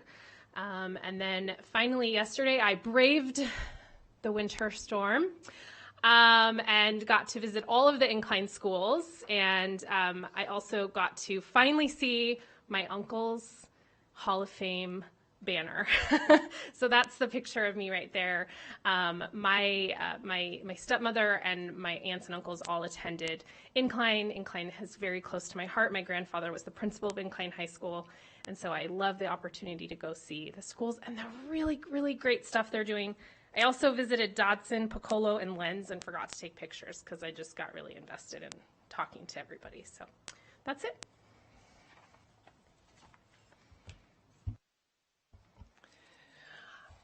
Hi, everyone. I attended the Armistice celebration at the Senior Center on Richards Way, hosted by my friend and Vietnam veteran Pamela Baker.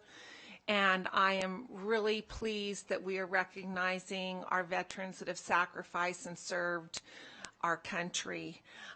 It was a very nice celebration.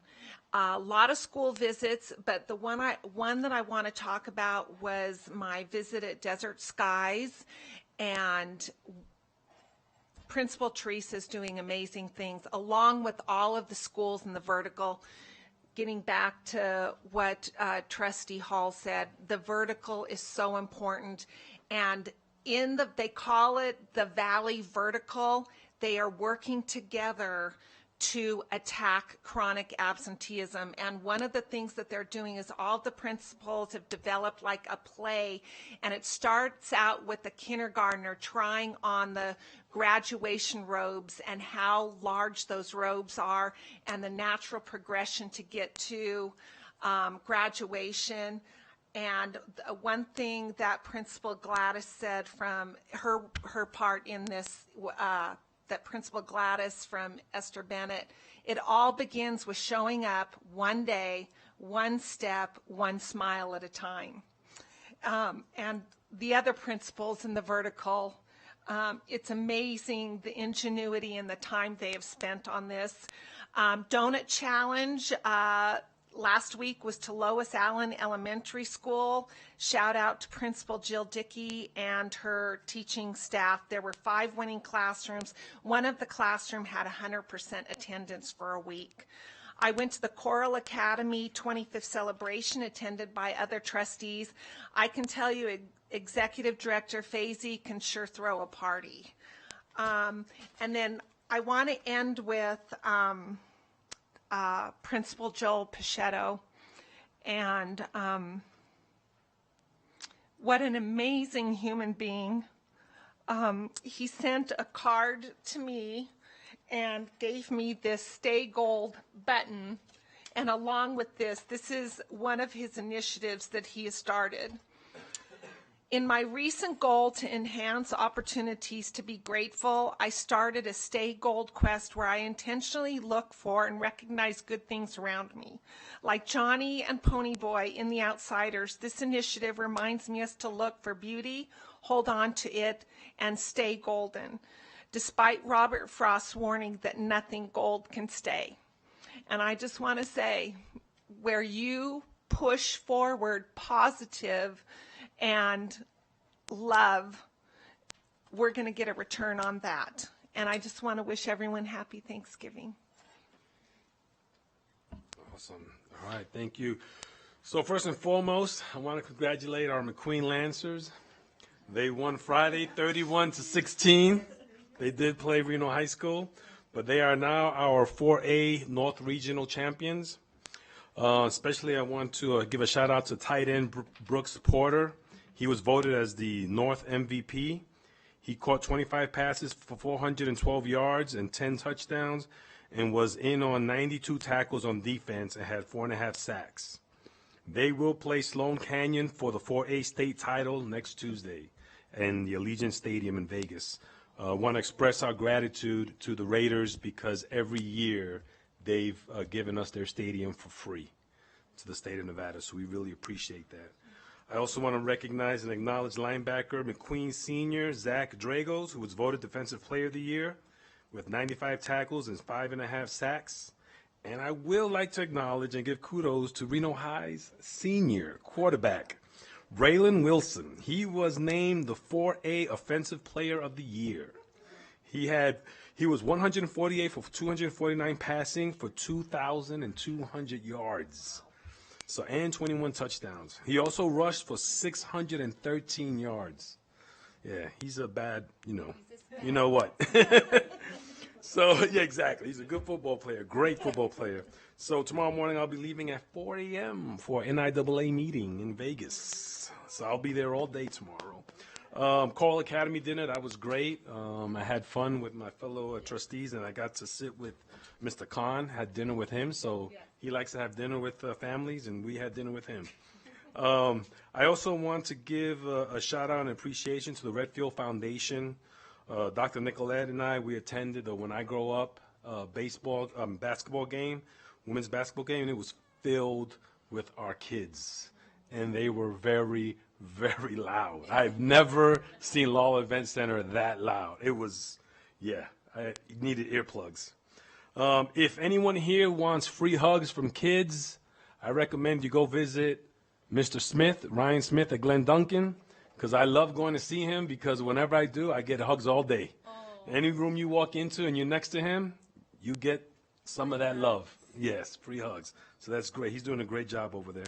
And then also Newton Learning Center, I want to express my gratitude to Rebecca LaRue and Denise Menzies over there. For those of you who don't know, they are a very small school, 50 max, and they assist and help with neurodivergent learning disability children. And their goal is to help transition them into general pop. So they work with them, they help them, and they want to get them there where they can send them back into the general education. So we appreciate what they do. Thank you. Don't start me at JJ, because I need every second. Okay, we'll start with that one, and then I'll let you know when the picture's turn. All right, so in the spirit of the season, I offer my 5th annual board report of thanks and gratitude. I am amazed at the service-minded heart our kids show each other and the model they set for the adults around them. 2 students in particular, Ella, an 8th grader at Swope Middle School in Georgia, and 8th grader at Coral Academy, touched my heart. For their Girl Scout Silver Award, Ella and Georgia tackled the issue of period poverty among young teen girls with their Project Angela initiative. Ella and Georgia fundraised for and made hundreds of take-home kits with enough pads and tampons to cover a girl's monthly menstrual cycle. Ella and Georgia, I am thankful for you. Our employees feed my fire to fight for what's right within our own system and beyond it. I was touring the central kitchen facility when I met nutrition services worker Amber Bass. Amber prepares meals for the most delicate and vulnerable students with allergies, unique needs, and feeding styles. She makes meals as close to the regular menu items as possible so kids don't feel different. Last week, the governor named Amber the 2026 Nevada Recognizing Inspiring School Employees Rise Award winner, a statewide honor I enthusiastically nominated her for. Amber, I am thankful for you. Speaking of food, I am grateful for Rochelle Murillo, Jacinia Surga, Lisa Guzman, Brenda Costello, and Eric Olson, who work for our Family Resource Centers and the Intervention Department. They worked tirelessly with partners like the Food Bank of Northern Nevada, Catholic Charities, communities and schools, and more to ensure all our kids had a meal and food to take home if they needed it during the government shutdown. To all those who helped feed our children and neighbors, I am thankful for you. All of us adults should join our children in learning and growing within WCSD, and that includes me too. I am grateful to the Nevada Speaker of the Assembly, Steve Yeager, for naming me to the Commission on Recruitment and Retention, where I will join my fellow members in examining challenges related to Nevada's educator workforce. This is a new experience for me, and I am excited to learn and grow. Mr. Speaker, I am thankful for you. I am grateful to the exceptional educators who pour their talent into our students every day. They inspire me to stay true in my convictions, and I will always fight for what they deserve. Krista Rossi, Christy Scholl, Julia Dyer, and Una Fleischman of Collin Ranch Elementary are some of those teachers. I am in awe of what I see in their work and know that their level of talent and commitment is replicated in every corner of our district. Krista, Christy, Julia, and Una, I am thankful for you. Finally, I am grateful for the 3 people whose lives mean more to me than I could ever express. My dear sons and husband, every year I have with you is my most cherished gift. You share me generously with so many, understand my passion, and support my service to our neighbors. Sean, Braden, and Scott, I am thankful for you, and I love you. Happy Thanksgiving to all. I hope your holiday is filled with food, friends, family, and joy. Thank you. And I know I went over, but I took Vice President Mayberry's second. And I don't feel bad about it. Okay. That closes item 4.02 and now brings us to item 4.03, our superintendent's report. Thank you, Madam President. Wow, lots of wonderful, wonderful things. And thank you so much for sharing all of the many, many wonderful things that are happening in Washoe County School District. Really happy that you get out and about. You're able to experience that, get those hugs, and really see what we're doing. I'll take you to one day. It was November 5th. The winds were howling in the Truckee Meadows, and fences were being blown down, and power was being lost throughout many regions. And I bring this up because it's a testimony to the teamwork that we have in Washoe County School District. From facilities to communications to academics, we had to start the day without any food, so we made sure we mobilized cold lunches, cold breakfasts. We made sure that we were able to maintain the operations of around 20 schools that had power loss throughout the day. Some lost it for 2, 3, 4 hours, but it was really a testimony to the dedication that we have in the school district to really do what's best for our students, regardless of the circumstances. So just wanted to share that. That was a real neat something. And then I'll just say, a happy Thanksgiving to all of you. I'm grateful for everyone, and just a happy Thanksgiving to everybody. And we'll leave it at that. Thank you. Thank you, Superintendent Ernst. All right, that closes item 4.03 and section 4 in its entirety. We'll move on now to section 5, our closing items, beginning with item 5.01, public comment. JJ, who are we welcoming? Connie Silveria. Welcome, Connie. Welcome. Thank you. I'm Connie Silvera. And first, I just want to give you a little tip. If Adam Kahn ever invites you for the dinners, go, because his mother is the best cook I've ever seen. So, that's just a little tip. Okay, moving on. The greenhouse. We still have a greenhouse. So I'm still hopeful. So I'm still hoping you'll listen to reason and at least let us meet with some people and talk about it. I mean, all this talk about repurposing all these different locations, why aren't we talking about this greenhouse? Why aren't we talking about, you know, if it's going to be torn down, what is the plan? Is there a plan? Or do we just tear things down and don't have a plan?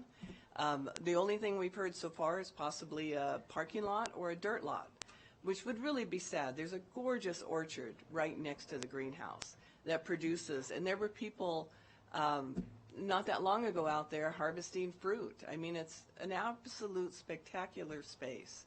And there's so many, especially with the food insecurity that many people experience nowadays with the SNAPs and all of this.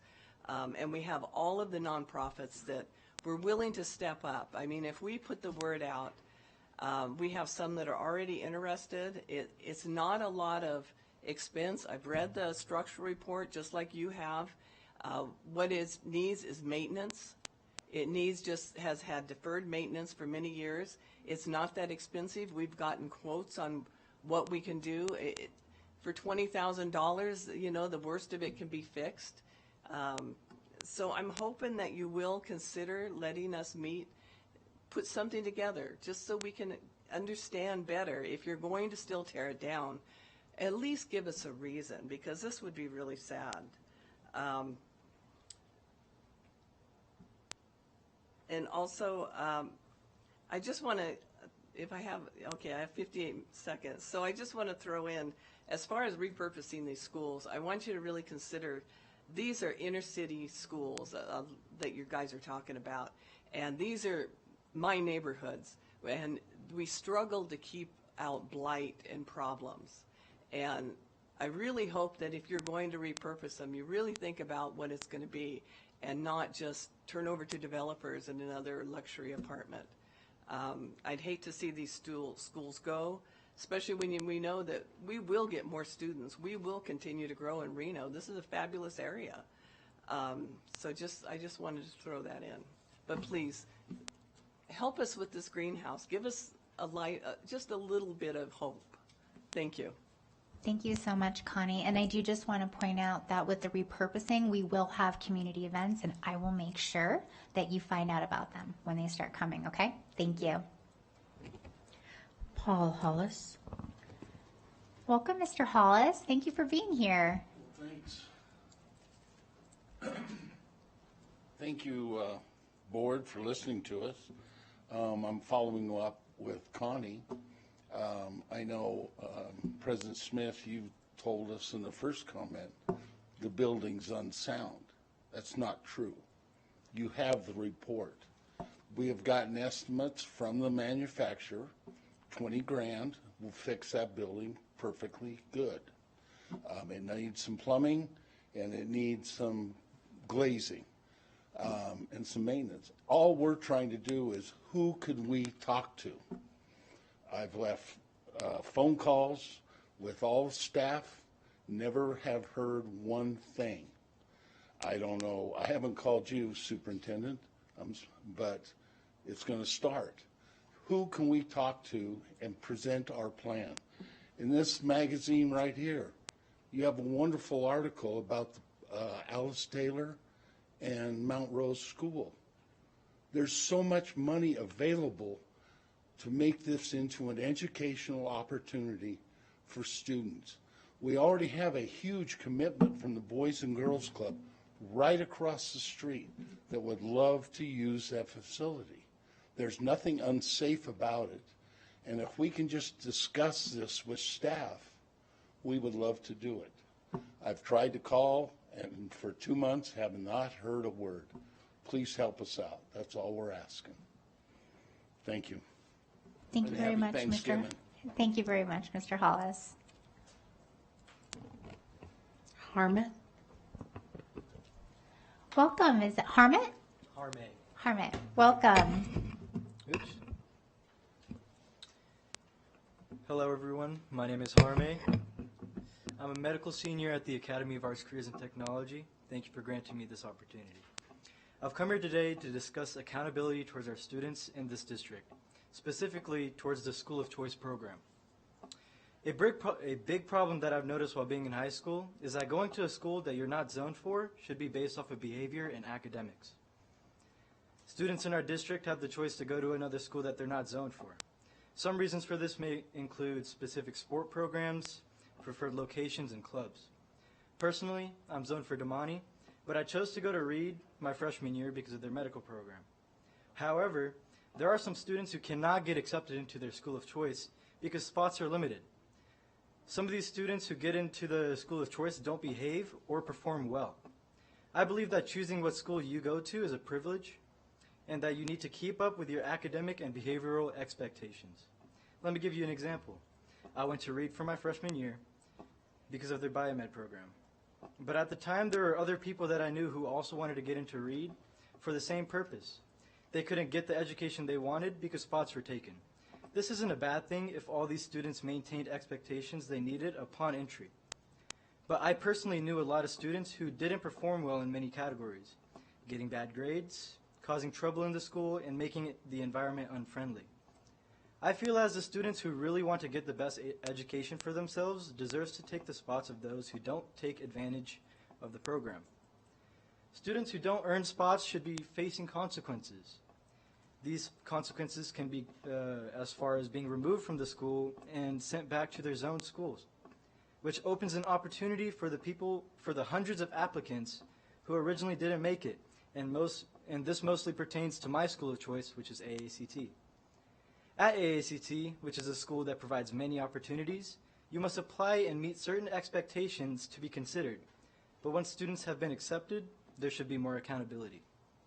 If students are not maintaining expectations, even after receiving support, schools should be allowed to give consequences, such as dismissal from the school. This can be both positive to the students who is getting dismissed and peers of the students. I don't see what we have now as being fair by keeping students in an environment where they cannot succeed. Addressing this issue will improve our school ranking, which has been depleting over the past couple of years. All I ask is that we start giving more accountability towards our students, because an equal chance isn't always a fair chance. Thank you for your time. Thank you very much. That was very, very well said. Thank you. Taylor Holland.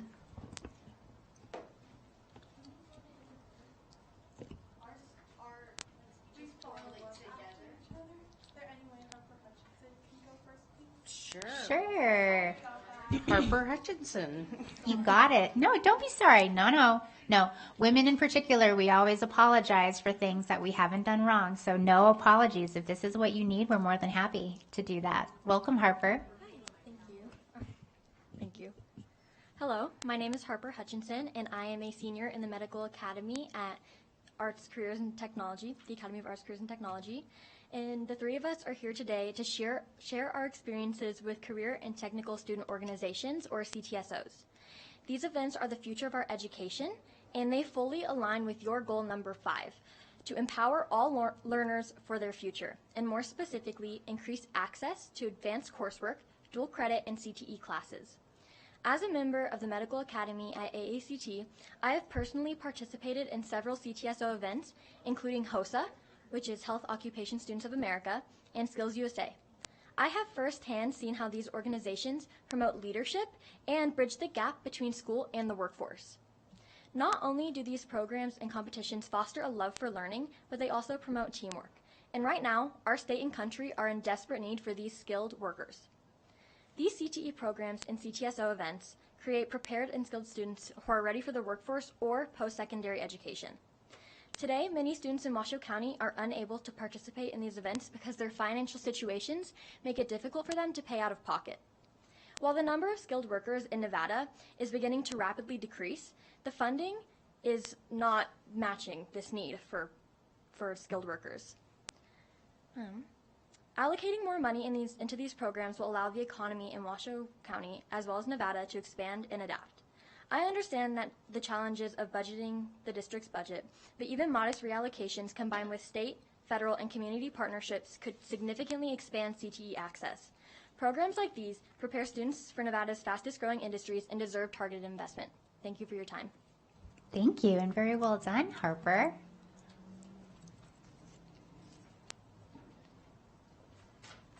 Good evening. My name is Taylor Holland, and I am here today to discuss the data and statistics over the years and how it relates to us students. Charts show over the years of 2020 to 2024, participation has begun to decrease. In 2021 to 2022, we had a total participation of 73,591 students. Compared to 2023-2024, we have 70,821.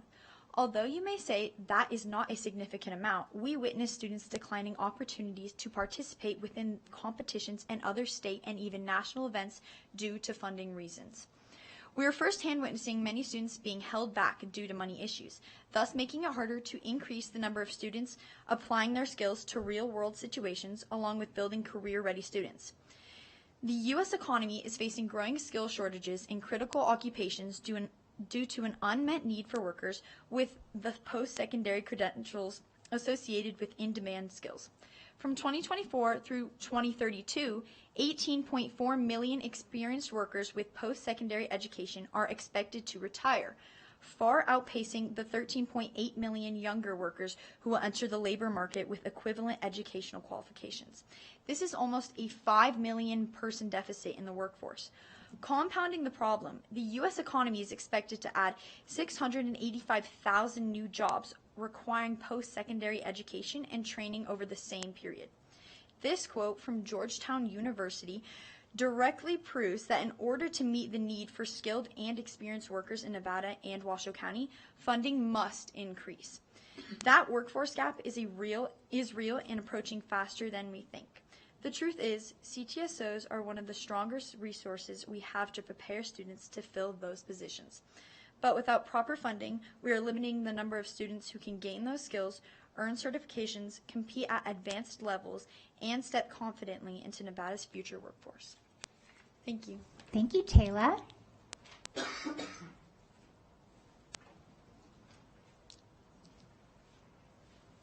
And we have Lisha Sanchez. Elisha.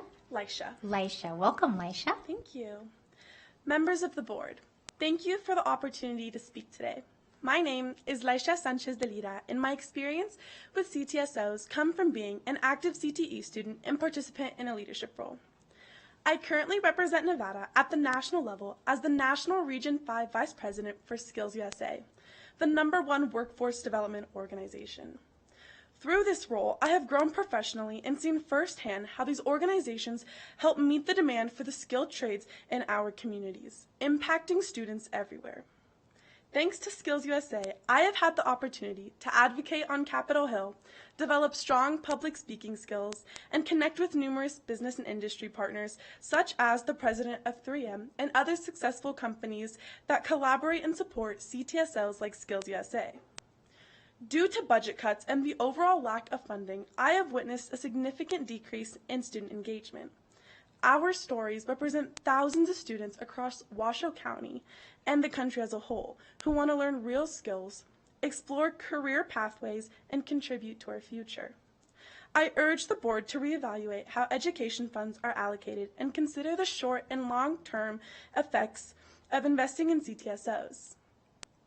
When you support these programs, you are supporting students' futures, strengthening our community, and helping build a skilled workforce for Nevada.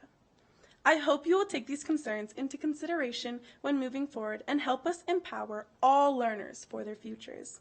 We thank you for the time and the work you do for students like us. Thank you. Thank you, Lisha. Incredible. Very, very well done. The board received emails from Ishmael Arellano, Yvonne Birch-Lucas, and Frank Schneck. Thank you very much. Well, that closes item 5.01 and brings us now to item 5.02, our next meeting announcement. That will be Tuesday, December 9th, 2025. And I do also want to point out that there is one single regularly scheduled meeting that month, so one meeting in the month of December. And then prior to moving on now to item 5.03, I will take a point of privilege and congratulate the Spanish Springs High School on their 5A championship, defeating Minogue. And moving on to the state championship. Thank you for indulging that point of privilege. And now at item 5.03, adjournment at 5:55 p.m. Thank you.